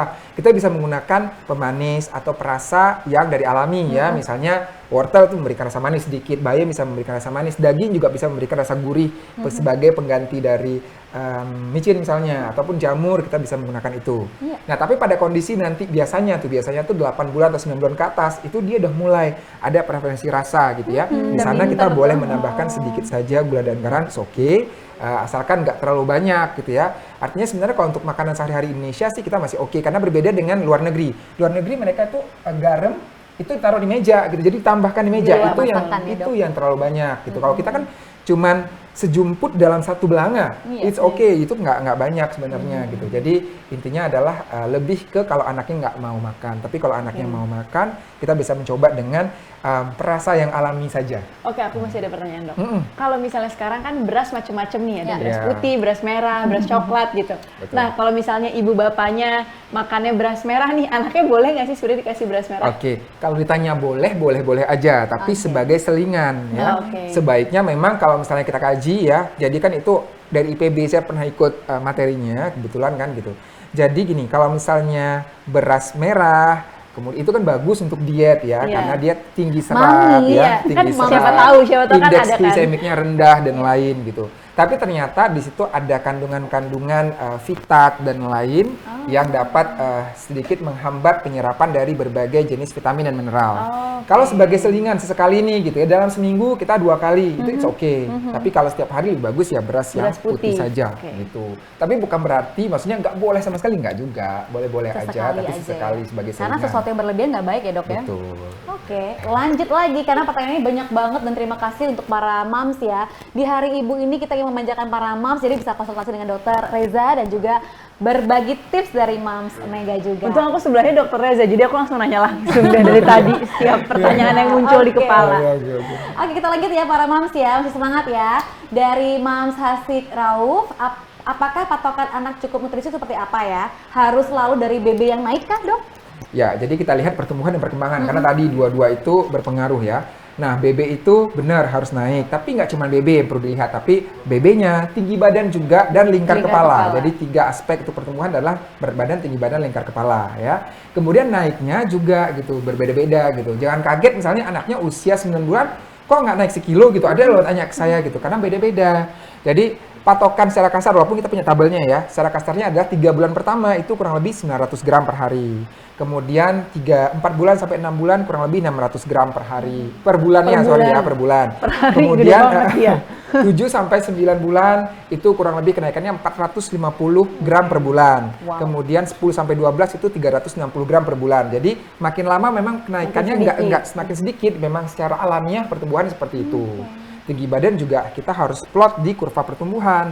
Kalau di bawah usia 5 tahun maka pakai kurvanya kurva WHO, di atas 5 tahun pakai kurva CDC. Jadi ada kurvanya termasuk lingkar kepala. Nah, selain pertumbuhan kita melihat juga aspek perkembangannya.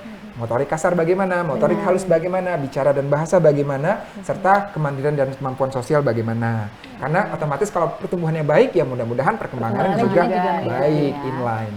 Oke. Lanjut lagi dari Mam Sulan Raisya Alesya, dokter, anakku sudah mulai empasi dan mulai sembelit. Apakah karena makan terlalu kental dan mohon saran untuk minum air putih anak usia 6 bulan baiknya berapa mili? Oke, ini bagus banget pertanyaannya, ini paling sering dikeluhkan gitu ya. Jadi jangan lupa nih untuk mam semua di rumah bahwa kalau misalnya anak sudah mulai mendapatkan empasi maka dia boleh mendapatkan air putih ya. Berapa banyak? Jadi gini, agak perbedaan nih antara rekomendasi dunia dengan Asia Pasifik. Kalau di dunia itu 120 sampai 240 mili per hari. Tapi kalau Asia Pasifik itu 60 sampai 120 mili per hari. Artinya apa? Setiap dia habis makan, kasih aja 20 sampai 30 mili air putih. Setiap dia habis snack, kasih 20 sampai 30 mili air putih.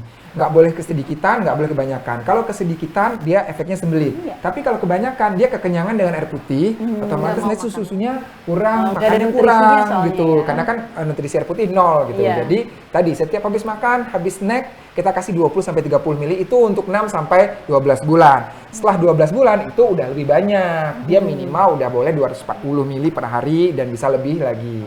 Nah, mam semua bisa memantau nih anaknya cukup nggak cairannya dengan warna dari pipisnya. Jadi pipisnya itu harusnya kita lihat warnanya itu kan jernih sedikit kuning gitu ya. Tapi kalau misalnya kuning banget, kuning pekat, maka kemungkinan dia kekurangan cairan. Jadi perlu ditambah. Nah, cairan ini tentunya juga dipengaruhi oleh aktivitas. Artinya apa? Kalau misalnya kita lagi bawa anak keluar ya, misalnya lagi jalan-jalan keluar gitu ya, itu kan penguapan kan banyak. Pada kondisi seperti itu kita bisa menambah air putihnya. Anak lagi aktif-aktifnya gitu ya, lagi naik turun tangga gitu ya, lagi belajar banyak sampai dia berkeringat. Itu juga penguapannya banyak, kita tambah juga konsumsi air putihnya. Jadi kita harus memperhatikan juga, tadi kan itu pada kondisi normal. Tapi pada kondisi khusus dia bermain di outdoor, dia beraktivitas banyak, maka boleh kita tambah air putihnya.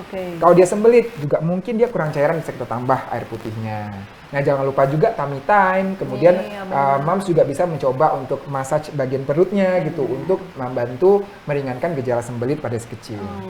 Dok, tadi kan apakah ini benar karena makanan terlalu kental, Dok? Kalau sembelit itu apakah Nah, jadi gini, intinya adalah selama kita membuat sesuai dengan rekomendasinya, artinya kalau misalnya fortifikasi itu ada aturannya tuh ya. Jadi setiap satu sachet misalnya atau berapa gram, berapa mili air putih, selama kita membuat sesuai dengan aturan itu sebenarnya nggak masalah gitu. Jangan juga kita membuat biar kental nutrisinya tinggi, lantas kita kasih air yang sedikit, itu nggak benar juga gitu ya. Jadi kita buat sesuai dengan aturannya. Nah, kalau untuk buat sendiri bagaimana patokannya? Ada patokannya juga nih gitu. Ini pasti banyak banget nih ya, mudah-mudahan nggak overload nih. Jadi kalau misalnya nih untuk anak 6 sampai 8 bulan. Kita tahu ini cukup kental atau terlalu kental. Iya. Maka kalau 6 sampai 8 bulan setelah kita buat ya, misalnya tadi dimasak dulu, kemudian bisa kita blender atau kita saring, kita campur dengan air. Kalau kita sendokin, kita miringin, dia masih jatuh. Ada airnya. Nah, ada airnya. Oh. Itu artinya pas untuk tekstur Untuk 6 6 sampai 8 bulan. Tapi kalau 8 bulan ke atas, Udah nggak itu boleh udah lebih jatuh. kental, nggak boleh jatuh. Jadi ketika kita ambil dengan sendok, kita miringin, itu nggak jatuh, itu cocok untuk tekstur 8 bulan ke atas. Oh, Jadi oke, ya oke. ada ilmu-ilmu apa? Ini Ilmu-ilmu tolong ya aplikatifnya. semua dicatat Iya, para banyak moms banget ya. Karena untungnya dulu aku asal-asal aja deh dan semuanya sudah sesuai tingginya, beratnya hingga kepala. Aduh Alhamdulillah. syukurlah. Ternyata ada takarannya juga Iya, loh iya. para moms ya. Luar biasa Dr. Reza nih. Oke, lanjut lagi dari Moms Mayang Hermawan. Terima kasih sudah bergabung.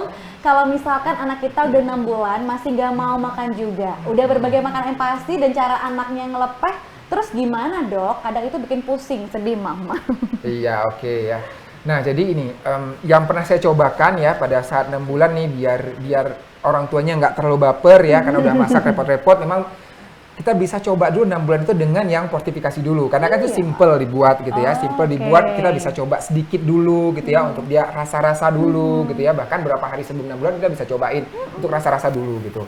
Jadi kalau misalnya kita dari awal udah memang masak dengan heboh, kadang-kadang kan dia belum tentu mau langsung gitu, kadang-kadang kecewa juga gitu orang tua gitu. Nah, ketika 1 minggu kita lihat dia udah oke makannya, barulah berkreasi, mau coba buat sendiri boleh, mau dikombinasikan boleh. Itu sih tips-tipsnya gitu. Fruit tips Nah, jadi ya tips ya. Nah, kemudian perhatikan juga tadi suasana makan gitu ya. Suasana makannya harus tadi netral, tidak juga dalam suasana yang tegang, dalam suasana Tidak yang terlalu happy juga Iya, terlalu gitu happy ya. juga itu ya. Kemudian harusnya sih kalau misalnya 6 bulan, kita juga sebelum 6 bulan itu udah mulai nih, kita kayak di depan anak kita udah mancing, kita makan gitu ya. Enak Terlihat nih, enak gitu gitu ya. ya. Itu biasa anak-anak itu udah mulai kayak Pancing-pancing. ngeces gitu biasanya. Kalau sebelum gitu. 6 bulan nih, misalnya kita coba pancing pakai air putih, itu boleh nggak sih dok? Kalau air putih jangan dulu sebelum Oh, 6 bulan. jangan. Jadi kalau di bawah 6 bulan air putih hanya boleh kalau setelah dia minum obat. Oh, oke. Tapi kalau misalnya diicip-icip sedikit makanan, misalnya seminggu sebelum 6 bulan masih oke, nggak masalah. Seminggu sebelum 6 bulan ya, oke. Jadi cukup jelas ya Mas Mayang ya, semoga terjawab dan kita doakan bareng-bareng nih biar nggak dilepeh terus-terusan dan makin banyak makannya dan cobain deh nice, ada salmon dan juga sapi rasanya, oke? Dan kita akan langsung menuju pertanyaan selanjutnya dari Moms Kim Ken ya. Dok, apakah anak kurus selalu dikategorikan tidak sehat atau kurang gizi? Bagaimana caranya meskipun anak kurus tapi tetap sehat dan juga ternutrisi dengan baik? Jika anak kurang sayur, bolehkah ganti dengan suplemen? Ya, oke. Jadi ada sebuah penelitian di Singapura. Mereka melihat nih ya, jadi ada moms nih ya, punya anak-anaknya gitu. Ditanya ini, menurut Moms Dewi, anaknya itu yang ini kurus atau gemuk gitu ya. Menurut Moms Mega, ini anaknya kurus atau gemuk. Nah, kemudian diukur status antropometrinya secara akurat. Ternyata itu banyak moms yang merasa anaknya kurus, sebenarnya status gizinya normal. Dan banyak juga yang merasa anaknya normal, ternyata malah overweight atau obesitas gitu. Oke. Jadi apa artinya itu persepsi mata kita kadang-kadang berbeda dengan persepsi yang seharusnya. Makanya selalu itu tetap kita menggunakan kurva pertumbuhan agar parameter objektif. Nggak jarang nih anak-anak yang datang ke saya merasa anaknya kurus tapi setelah diplot ternyata kurvanya sesuai, status gizinya normal. Itu nggak jarang terjadi demikian gitu. Jadi sebaiknya kalau kita merasa anak kita kurus, maka kita plot dulu ke kurva bener nggak kurus gitu atau ternyata cuma perasaan kita aja gitu. Nah, kemudian kalau misalnya anak nggak mau makan buah dan sayur bagaimana ya? Suplemennya butuh nggak sih, Dok? Ya, oke. Jadi intinya adalah kalau untuk anak di bawah setahun sebenarnya untuk buah dan sayur itu belum perlu terlalu banyak, hanya sebagai pengenalan rasa saja gitu ya. Tapi dia belum perlu terlalu banyak seperti orang dewasa untuk diet dan lain. Kenapa? Karena buah dan sayur itu kan kandungan seratnya banyak. Itu menyebabkan dia cepat kenyang. Sehingga kadang-kadang kalau bisa terlalu banyak proporsi buah dan sayurnya, dia itu cepat kenyang sehingga justru yang utamanya seperti karbohidrat, protein dan lemak jadi sedikit masuknya gitu. Jadi boleh diberikan tapi tidak perlu terlalu banyak. Nah, untuk suplemen sendiri bagaimana? Yang sekarang direkomendasikan wajib oleh pemerintah ada 2. Yang pertama adalah vitamin A, itu setiap 6 bulan sekali pada bulan Februari dan bulan Agustus. Kemudian yang kedua adalah pemberian zat besi ya. Itu mulai dari 4 bulan, kalau anak cukup bulan itu udah boleh diberikan suplementasi zat besi gitu. Sedangkan yang lain-lainnya boleh diberikan tapi tidak wajib, tergantung kondisi anak. Kalau anaknya misalnya picky eater atau anaknya mungkin mengalami masalah gizi, nah itu boleh diberikan karena kita takutkan dia nggak mendapatkan mikronutrien yang lengkap dari bahan makanan yang dia makan gitu. Tapi kalau anaknya status gizinya oke, makannya juga oke, sebenarnya belum tentu wajib kita berikan. Mau diberikan boleh asal sesuai dengan takarannya. Oh ya, Oke. itu dia tuh. Jadi boleh banget, tapi ya dilihat juga ya kondisinya ya. Paling gampang konsultasikan aja langsung ke dokter nih para moms ya. Jadi Yes. jangan asal ngasih semuanya, pengennya terbaik, tapi ternyata nanti malah Over. Nggak boleh kan dok, jangan sampai ya. Betul, terlalu nggak boleh banyak juga, terlalu. vitamin yang masuk begitu. Nah selanjutnya dari Samarinda kita sapa dulu. Halo Mas Samarinda, apa kabar? Wah, Hujan jauh nggak di nih. sana? Oke, anak saya sukanya makan yang manis. Ini Mams Dina ya dok ya. Ada batasan nggak sih dok konsumsi makanan yang manis untuk bayi usia 12 bulan? Karena saya dengar beberapa kasus anak-anak terkena diabetes. Nah, ini menarik Ya, juga, Dok. oke, benar banget. Jadi kalau anak-anak diabetes itu ya itu ada dua, ada diabetes tipe 1 namanya, ada diabetes tipe 2. Kalau diabetes tipe 1 itu memang ada faktor genetik, kemudian ada turunan faktor lain yang menyebabkan pankreasnya nggak memproduksi hormon insulin. Kalau diabetes tipe 2 terkait dengan kondisi misalnya obesitas, overweight pada anak ya, itu bisa terjadi seperti itu. Rata-rata kalau misalnya dia yang kecil-kecil itu biasa DM tipe 1. Kalau dia dimasuk remaja atau pra-remaja itu ada yang DM tipe 2 kalau kondisinya obesitas. Nah, yang manis-manis sebenarnya tergantung berapa takarannya tadi. Memang boleh diberikan manis tapi tidak terlalu banyak. Sebenarnya sih kalau misalnya dari AHA mereka tidak merekomendasikan di bawah 2 tahun untuk diberikan gula secara khusus ya, tidak gitu. Tapi kalau mau diberikan boleh hanya sedikit saja, it's okay. Misalnya kurang dari 5 gram per hari, itu oke diberikan. Artinya apa? Artinya kalau misalnya kita pilih cemilan dan lain juga kita perlu pilih-pilih jangan yang terlalu manis ya. Kemudian itu yang pertama. Jadi kenapa? Banyak ya Mas Mega. Iya. Karena kalau misalnya terlalu Overwhelmed, banyak, banyak karena banget kalau terlalu infonya. banyak nanti dia tuh maunya yang manis-manis terus. Benar. gitu. Iya, betul. Jadi otomatis dia nggak mau lagi makanan yang biasa karena lidahnya udah terbiasa dengan yang manis, udah Iya. terbiasa sama yang asin gitu ya. Nantinya dia picky eater itu takutnya. Nah kemudian caranya lagi adalah untuk mencegah diabetes ya tadi pemantauan pertumbuhan dan perkembangan secara rutin ke dokter. Karena dokter juga akan aware kalau anak itu mengalami overweight atau obesitas ya. Jadi masalah gizi itu tidak hanya kurang berat badan tapi juga kelebihan berat badan juga masalah gitu. Jadi jangan juga lantas kita seneng lihat anak kita gemuk, cabi gitu lantas seneng gitu. Enggak Gemoy gitu juga ya. seperti itu gitu. Jadi perlu selama waspada. kita pantau dia masih dalam range yang normal, maka mudah-mudahan nggak sampai terjadi sampai diabetes gitu ya. Ya, semangat Mas Dina di Samarinda ya. Dari Samarinda kita akan Pindah. terbang ke Karawang. Ada Mams Ayu di Karawang. Terima kasih sudah bergabung ya para Mams ya. Anak-anak suka makan sendiri dok, berantakan, memasukkan makanan dari tangannya. Mungkin memungut makanan yang jatuh dari piringnya ke meja dan ibunya jadi khawatir. Apakah lebih baik disuapin aja dok? Ini menarik juga dok. Iya, oke. Ya, jadi gini, intinya adalah nggak kotor nggak belajar ya, benar ya itu. Jadi kalau misalnya anak itu memang dia belajar untuk makan, memang ada prosesnya. Nggak mungkin dia langsung rapi, pasti dia berantakan dulu gitu ya. Nah ini juga ada salah satu dari komponen feeding rules ini ya, itu juga kita baru membereskan anak makan, mengelap mulutnya, mengelap tangannya itu hanya setelah dia selesai makan. Jadi jangan juga nih anak baru satu suap jatuh dan lain kita lap dulu, sibuk itu lap mulutnya, dia berantakan langsung dicuci tangannya dulu gitu. Itu anak nggak akan nyaman, jadi nggak mau. Jadi benar-benar kalau sudah selesai 30 menit tadi ya, baru kita lap mulutnya, cuci tangannya, bereskan. Jadi it's okay kalau anak makan-makannya berantakan, tapi tentunya kita tempat makannya juga harus bersih, otomatis Iya. jangan juga yang kotor. Kemudian kita memperhatikan juga gitu, kalau yang jatuh di lantai sebaiknya tidak dimakan lagi karena itu kan Belum 5 menit, rekomendasi Dok? gitu ya. Kan belum 5 menit, boleh? Hukumannya nggak sampai 5 menit panjatnya. nggak boleh ya? Nggak boleh. Iya, Jadi iya, tapi kalau misalnya sekedar untuk di piring berantakan, it's okay sebenarnya. Kayak tercampur-campur dalam piring, oke. Tapi kalau dijatuh sebaiknya jangan. Apalagi kita nggak tahu kondisi lantai kita bagaimana Iya, betul. gitu ya. Atau lagi Apalagi di restoran ya. Iya. Iya, betul. Oke, Mas Ayu lebih baik kalau dijatuh ikhlaskan saja ya Mams ya. Tapi bukan berarti itu malah kita akhirnya tidak mengizinkan anak untuk Iya. makan, belajar makan ya. Tetap It's harus okay, motor dia kita belajar makan. latih. Karena bagi kita kan gampang tuh bagi anak itu mengkoordinasikan antara dia mengambil makanan hingga dia masuk ke mulutnya dengan pas itu bagi anak itu susah loh gitu. Dia perlu tahap untuk belajar itu. Karena kan itu motorik halusnya, penglihatannya, koordinasi semua itu bekerja di situ. Fokus. Jadi itulah biarkan dia belajar.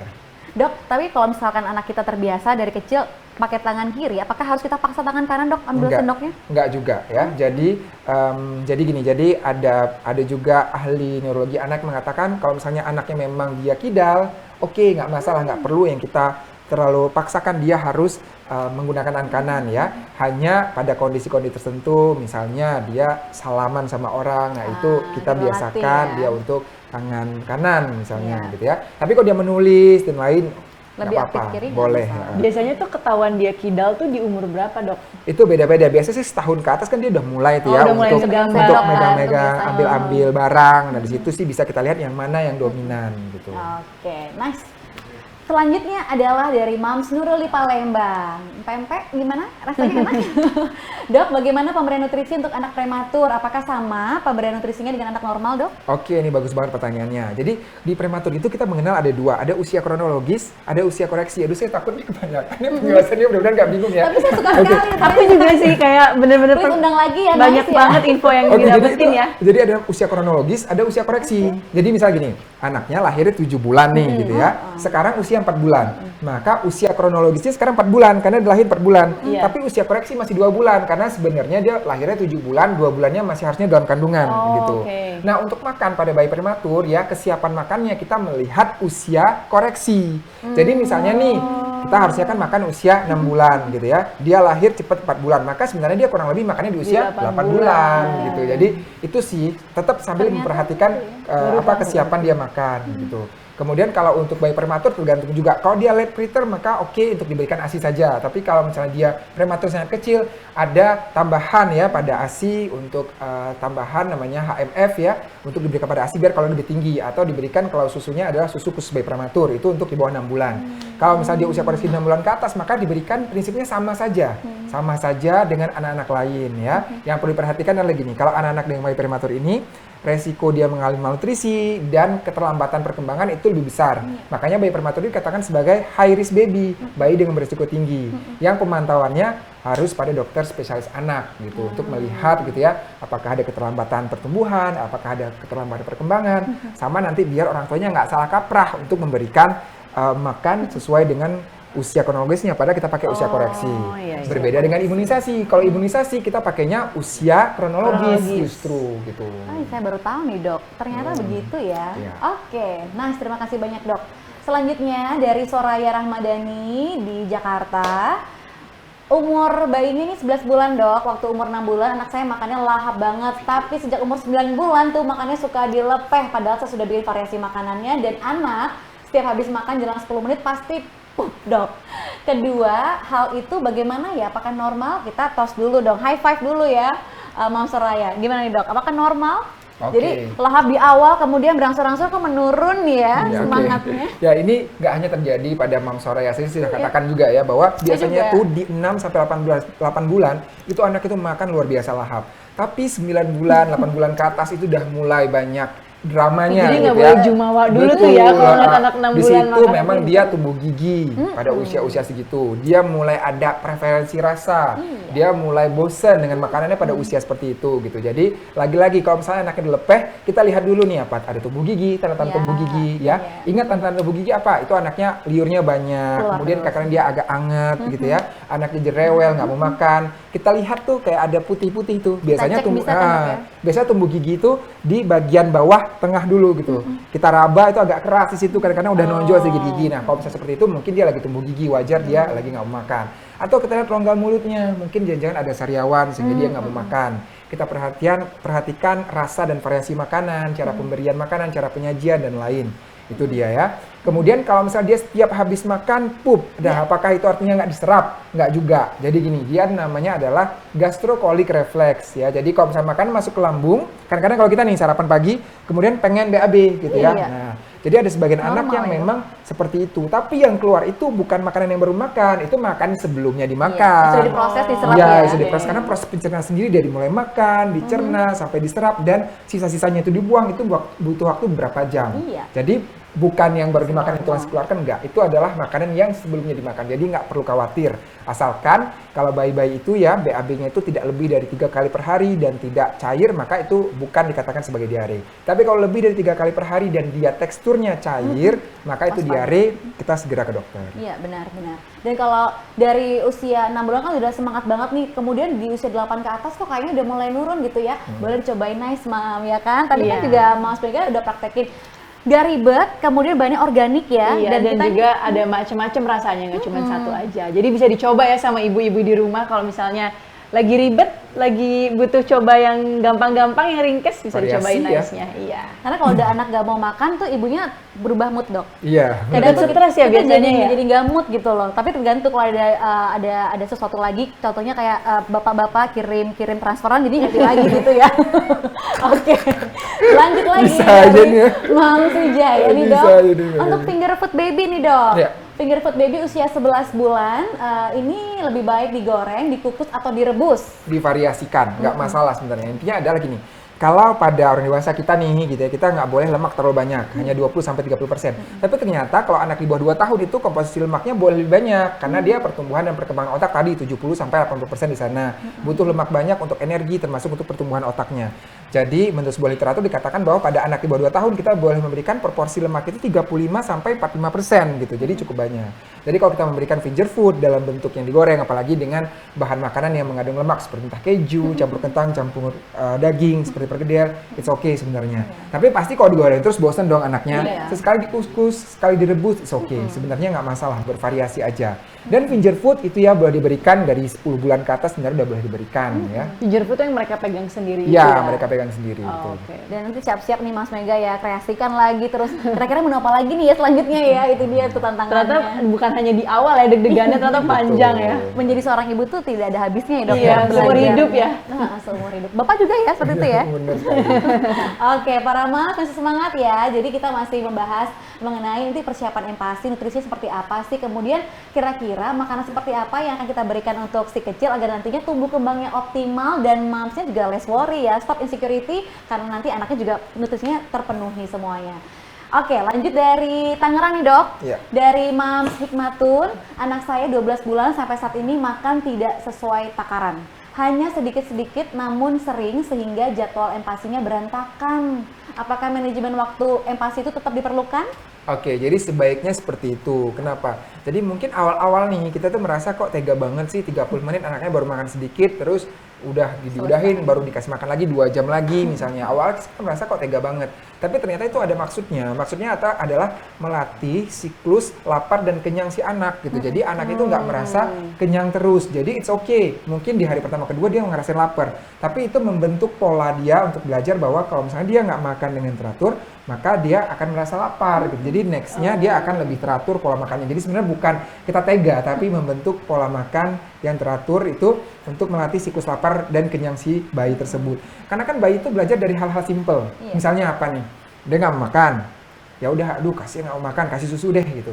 Yang dia pelajari adalah, oke, aku tuh nggak makan, aku bakal kenyang juga kok, bakal dikasih susu. Dia belajar hal-hal sederhana gitu. Jadi buat apa makan, toh dia akan kenyang juga. Tapi kalau misalnya dia nggak makan, dia lapar, dia ada merasa suatu ketergantungan. Oh iya ya, harusnya tuh aku Tadi makan yang makan sekali ya, gitu, biar nanti soalnya nggak dapet lagi gitu. Jadi sebenarnya proses belajar yang sederhana tersebut itu pentingnya gitu ya. Tapi lagi-lagi karena memang anak bukan robot, walaupun tadi udah dibikin jadwal sedemikian rupa, kalau lewat sedikit, lebih dikit 1 jam, 2 jam ya, 1 jam lah kurang lebih ya, lebih atau mundur dikit, lewat dikit, it's masih oke, nggak masalah gitu, nggak mesti Fleksibel banget aja. yang nggak mesti banget harus sesuai dengan Iya. jam gitu. Tantangan untuk para moms juga yang mungkin bekerja dari rumah juga. Jadi ini bisa jadi tips juga ya untuk para moms ya. Jadi disiplin aja. Jadi biar dia tahu nih jam-jam makannya kan udah disiplin. Kita juga bisa melakukan hal-hal lain nih. Jadi nggak bingung. Aduh belum dihabisin gimana dong gitu ya. Oke, kita akan ada 3 pertanyaan terakhir di sesi talk show kita kali ini dan pertanyaan selanjutnya berasal dari Mams Hibatun Fahiroh. Sebaiknya menaikkan tekstur itu menunggu perkembangan gigi atau tidak, Dok? Oke, ini bagus banget pertanyaannya. Jadi jawabannya tidak. Kenapa? Usia ya, Dok? Karena gini, tergantung usianya tadi ya. Jadi 6 sampai 9 bulan atau 8 bulan, kemudian 8 bulan sampai 11 bulan atau 9 sampai 12 bulan, 12 bulan ke atas itu teksturnya sudah saya jelaskan tadi. Nah, kenapa nggak perlu menunggu untuk tumbuh gigi ya? Karena ini kalau misalnya kita lihat nih belum tumbuh gigi, terus ya udah diberikan yang halus terus gitu ya. Padahal makanan yang kasar yang merangsang anak untuk mengunyah itu merangsang pertumbuhan giginya. Justru sebaliknya gitu. Jadi it's okay 9 bulan kita naikkan tekstur, semakin dia mengunyah maka semakin cepat dia pertumbuhan giginya gitu. Dan pertumbuhan gigi itu nggak ada hubungannya dengan kematangan saluran cerna bagian dalam. Jadi tetap naikkan teksturnya sesuai dengan jadwalnya walaupun dia belum tumbuh gigi. Karena tumbuh gigi juga bervariasi antara 6 bulan sampai 12 bulan biasanya gigi pertama tumbuh. Iya. Oke. Begitu ya Mas Mega ya. Iya. Jadi gimana nih? Kita bawa pulang aja Dokter Reza ini ya. Iya banyak banget ya pertanyaannya. Kayak Memang kalau misalnya bahas ini nggak ada habisnya sih. Iya, Banyak betul, banget betul. Tapi ini pertanyaan. semua adalah ilmu penting dan terima kasih untuk Nice dan juga Mas Indonesia yang sudah Iya. menyelenggarakan acara ini karena kita semua jadi tercerahkan. Ternyata nggak sekedar cuma ngasih makan, Makan. kemudian gigi tumbuh atau enggak itu ada triknya juga ya dok ya. Betul. Oh my god, oke. Sekarang dari Solo, apa kabar Solo? Terima kasih sudah bergabung ya. Mam Swidi, mau izin bertanya dok, untuk anak yang overweight atau obesitas, bagaimana cara pemberian makanan dan juga snacknya? Apakah berbeda pada umumnya atau perlu diet? Nah ini kayaknya nggak sembarangan juga ya dok ya? Iya betul. Jadi gini, Treatmentnya? jadi kalau misalnya anak itu kan dalam masa pertumbuhan ya, otomatis kan kalau misalnya kita diet, kita perlu hati-hati karena kan dia masih pada pertumbuhan, jangan sampai dia mengganggu untuk pertumbuhan tinggi badannya. Jadi kita ngerti seperti ini, kalau dia di bawah 2 tahun, ya di bawah 2 tahun anak mengalami overweight atau obesitas, kita enggak menurunkan berat badan ya. Jadi kita biarkan berat badannya stay, tapi kenaikannya tidak terlalu banyak. Otomatis nanti dengan dia bertambah tinggi, dia akan lebih proporsional ya. Nah, tapi pada usia 2 tahun ke atas ya, apalagi dia dengan komorbid, misalnya ada gangguan dislipidemia, ada hipertensi, ada mengorok dan lain segala komplikasi muncul. Nah, itu baru kita menurunkan berat badan tapi juga tertakar. Biasanya itu hanya sekitar setengah kilo sampai 1 kilo maksimalnya dalam 1 bulan. Jadi sebaiknya kita konsultasikan ke dokter anak untuk dipantau. Nggak boleh juga terlalu ekstrim penurunan berat badan pada anak-anak karena tadi mengganggu pertumbuhannya. Jadi yang perlu dilakukan apa? Yang pertama adalah kita kontrol kenaikan berat badannya itu jangan terlalu banyak sehingga nanti proporsionalnya akan menjadi lebih baik ketika pertambahan tinggi badannya. Itu yang pertama. Yang kedua adalah komposisi makanannya. Kalau tadi saya katakan bahwa anak di bawah 2 tahun boleh lemaknya banyak, tapi kalau dia memang udah obesitas maka bisa dikurangi, nggak perlu terlalu banyak gitu ya itu. Kemudian juga saya katakan tadi bahwa serat itu nggak boleh terlalu banyak buah dan sayur ya, karena itu membuat anaknya lebih cepat kenyang sehingga nanti makanan utamanya justru nggak masuk gitu. Pada anak dengan overweight obesitas mungkin kita bisa lebih longgar untuk memberikan sayur karena kita perlu justru kenaikan berat badannya nggak terlalu banyak gitu. Jadi empasi ini Tyler juga gitu. Yang tadi kita bahas itu kan kondisi yang normal. Iya. Kalau dia kondisinya gizi kurang itu beda lagi treatmentnya. lagi, iya. Kalau dia kondisi overweight obesitas beda lagi treatmentnya gitu lah. Makanya Olahraganya memang- apa dok? olahraga, kalau pada anak ini ya, jadi sebenarnya dia bermain, kita stimulasi, dia belajar merangkak, dia belajar duduk, dia belajar berdiri, berjalan, dan itu termasuk olahraga pada anak gitu. Jadi kurang lebih 60 menit per hari sibuk ya. 60 menit per hari itu cukup. Jadi nggak mesti yang terlalu serius kita kayak harus jogging gitu, nggak juga, orang anaknya belum bisa jalan, belum bisa lari kan gitu. Jadi bermain itu adalah stimulasi sekaligus olahraga bagi anak. Kalau udah 2 tahun ke atas baru kita lebih terstruktur, misalnya kita olahraga bersama, pagi 30 menit, sore 30 menit. Renang juga ya. boleh dikenalin ya, Renang, Dok, ya. main-main lari-larian di dalam rumah itu termasuk olahraga pada anak. Oke. Semangat ya untuk moms ya mungkin anaknya obesitas dan pastikan nanti konsultasi yang utama dan nanti bisa kita tanyakan lagi ya lebih lanjut lagi dengan dokter Reza kalau belum puas Belum nih puas sesi ini jawabannya. ya. Oke terakhir nih dok, aduh Ya. nggak kerasa ya Moms Mega juga ya terakhir pertanyaan yang kita bisa akomodir di sini dari Moms Desi Febriani. Dok, bagaimana cara memenuhi nutrisi pada bayi dan berat badan tetap stabil pada bayi yang sedang GTM? Oke, Bayi jadi kalau ya. kalau misalnya GTM tadi ya, clue-nya adalah kita perhatikan apakah GTM-nya itu hanya GTM saja atau disertai dengan gejala lain. Iya. Kalau ada gejala lain, sering demam, sering batuk, anaknya pucat, pipisnya keruh, sering muntah, sering diare, sering merah-merah pada kulit ya, itu ada artinya kemungkinan penyakit lain yang menyebabkan di GTM. Itu wajib kita konsultasikan ke dokter ya, terutama dokter anak. Tapi kalau GTM-nya GTM saja, apalagi tadi kenaikan berat badannya masih oke ya, perkembangannya masih oke, kita perhatikan dulu tadi hal-hal sederhana seperti tumbuh gigi atau sariawan, atau rasa, atau variasi makanan, atau cara penyajian makanan, atau teknik pemberian makan, itu dulu yang kita perbaiki. Ini adalah selama dia berat badan masih oke, naiknya sesuai dengan itu, kita nggak perlu terlalu khawatir juga gitu ya. Banyak juga orang tua yang terlalu panik berlebih, nggak perlu juga gitu. Tapi kalau misalnya tadi ada gejala lain yang menyertai, maka kita nggak boleh juga dia anggap enteng atau sepele. Karena jangan-jangan ya TB, karena TB di Indonesia itu masih kita masuk selalu 4 besar TB. Jadi hati-hati TB gitu. Apalagi hati-hati. di keluarganya ada yang TB Iya, gitu ya. Infeksi saluran kemih itu juga sering menyebabkan anak kamu makan nggak ada gejala apapun, kadang-kadang hanya demam-demam sesekali, pipisnya keruh, tapi itu juga ternyata anaknya pas diperiksa urin ada infeksi saluran kemih, itu juga perlu diperhatikan. Alergi juga bisa menyebabkan anak kenaikan berat badannya nggak baik.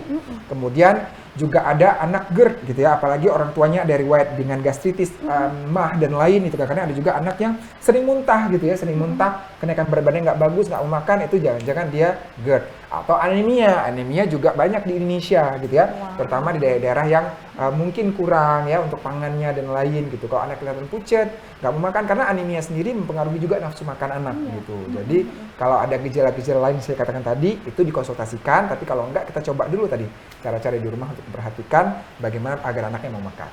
Wah, tepuk tangan virtual dong. Wih, terima kasih Bagus ya. dokter. Dok, saya food dokter dia untuk dokter favorit 2021 dari Nice Mom ya.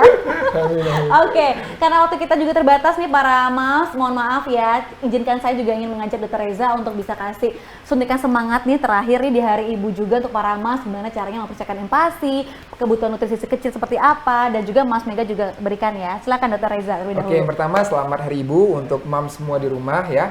Ingat bahwa pemberian makan pada anak itu tidak hanya sekedar untuk memberikan makan, menyuapi anak dari piring masuk ke mulut, tapi harus ada proses interaksi di sana, ada responsif feeding di sana gitu ya. Kemudian kita memperhatikan apa saja kualitas dan kuantitas makanan serta teksturnya, itu perlu diperhatikan. Dan juga jangan lupa pantau untuk status antropometri anak, termasuk kenaikan berat badannya secara berkala ke dokter untuk memastikan pertumbuhan dan perkembangan anak kita sesuai.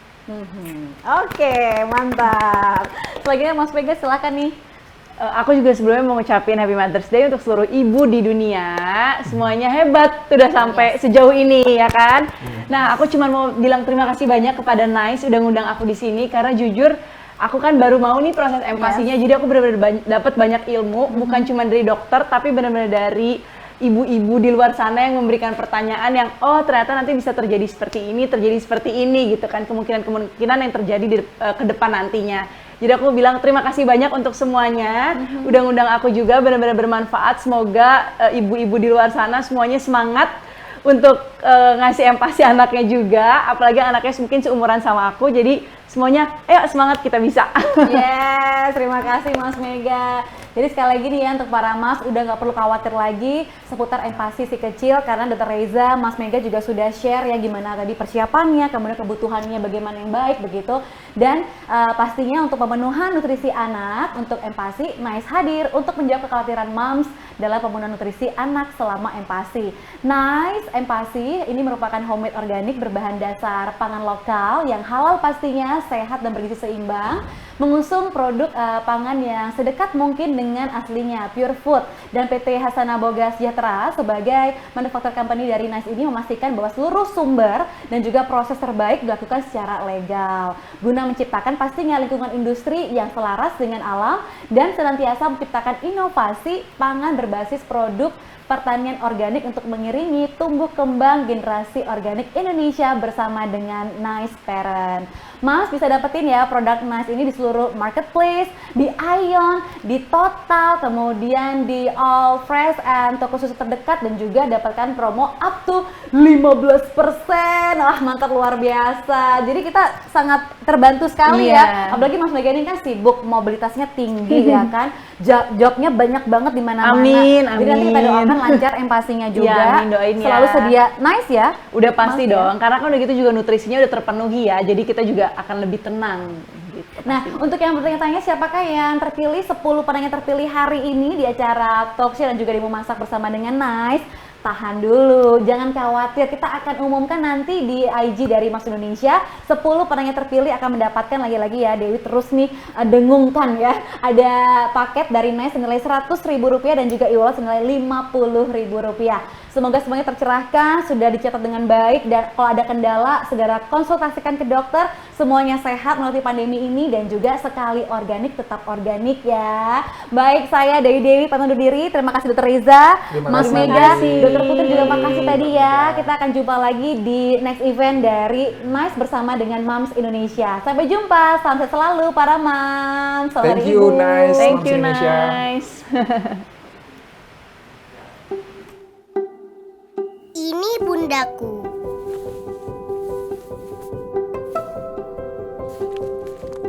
Setiap pagi, Bunda tuang 3 sendok beras Nice ke slow cooker. Lalu Bunda tambahkan 300 ml air kaldu. Ia masak dengan penuh cinta hingga beras menjadi bubur. Ditambah kecupan dan hangat di keningku, sepiring bubur organik nice jadi makanan terenak sepanjang hidupku. Terima kasih Bunda. It's a nice life.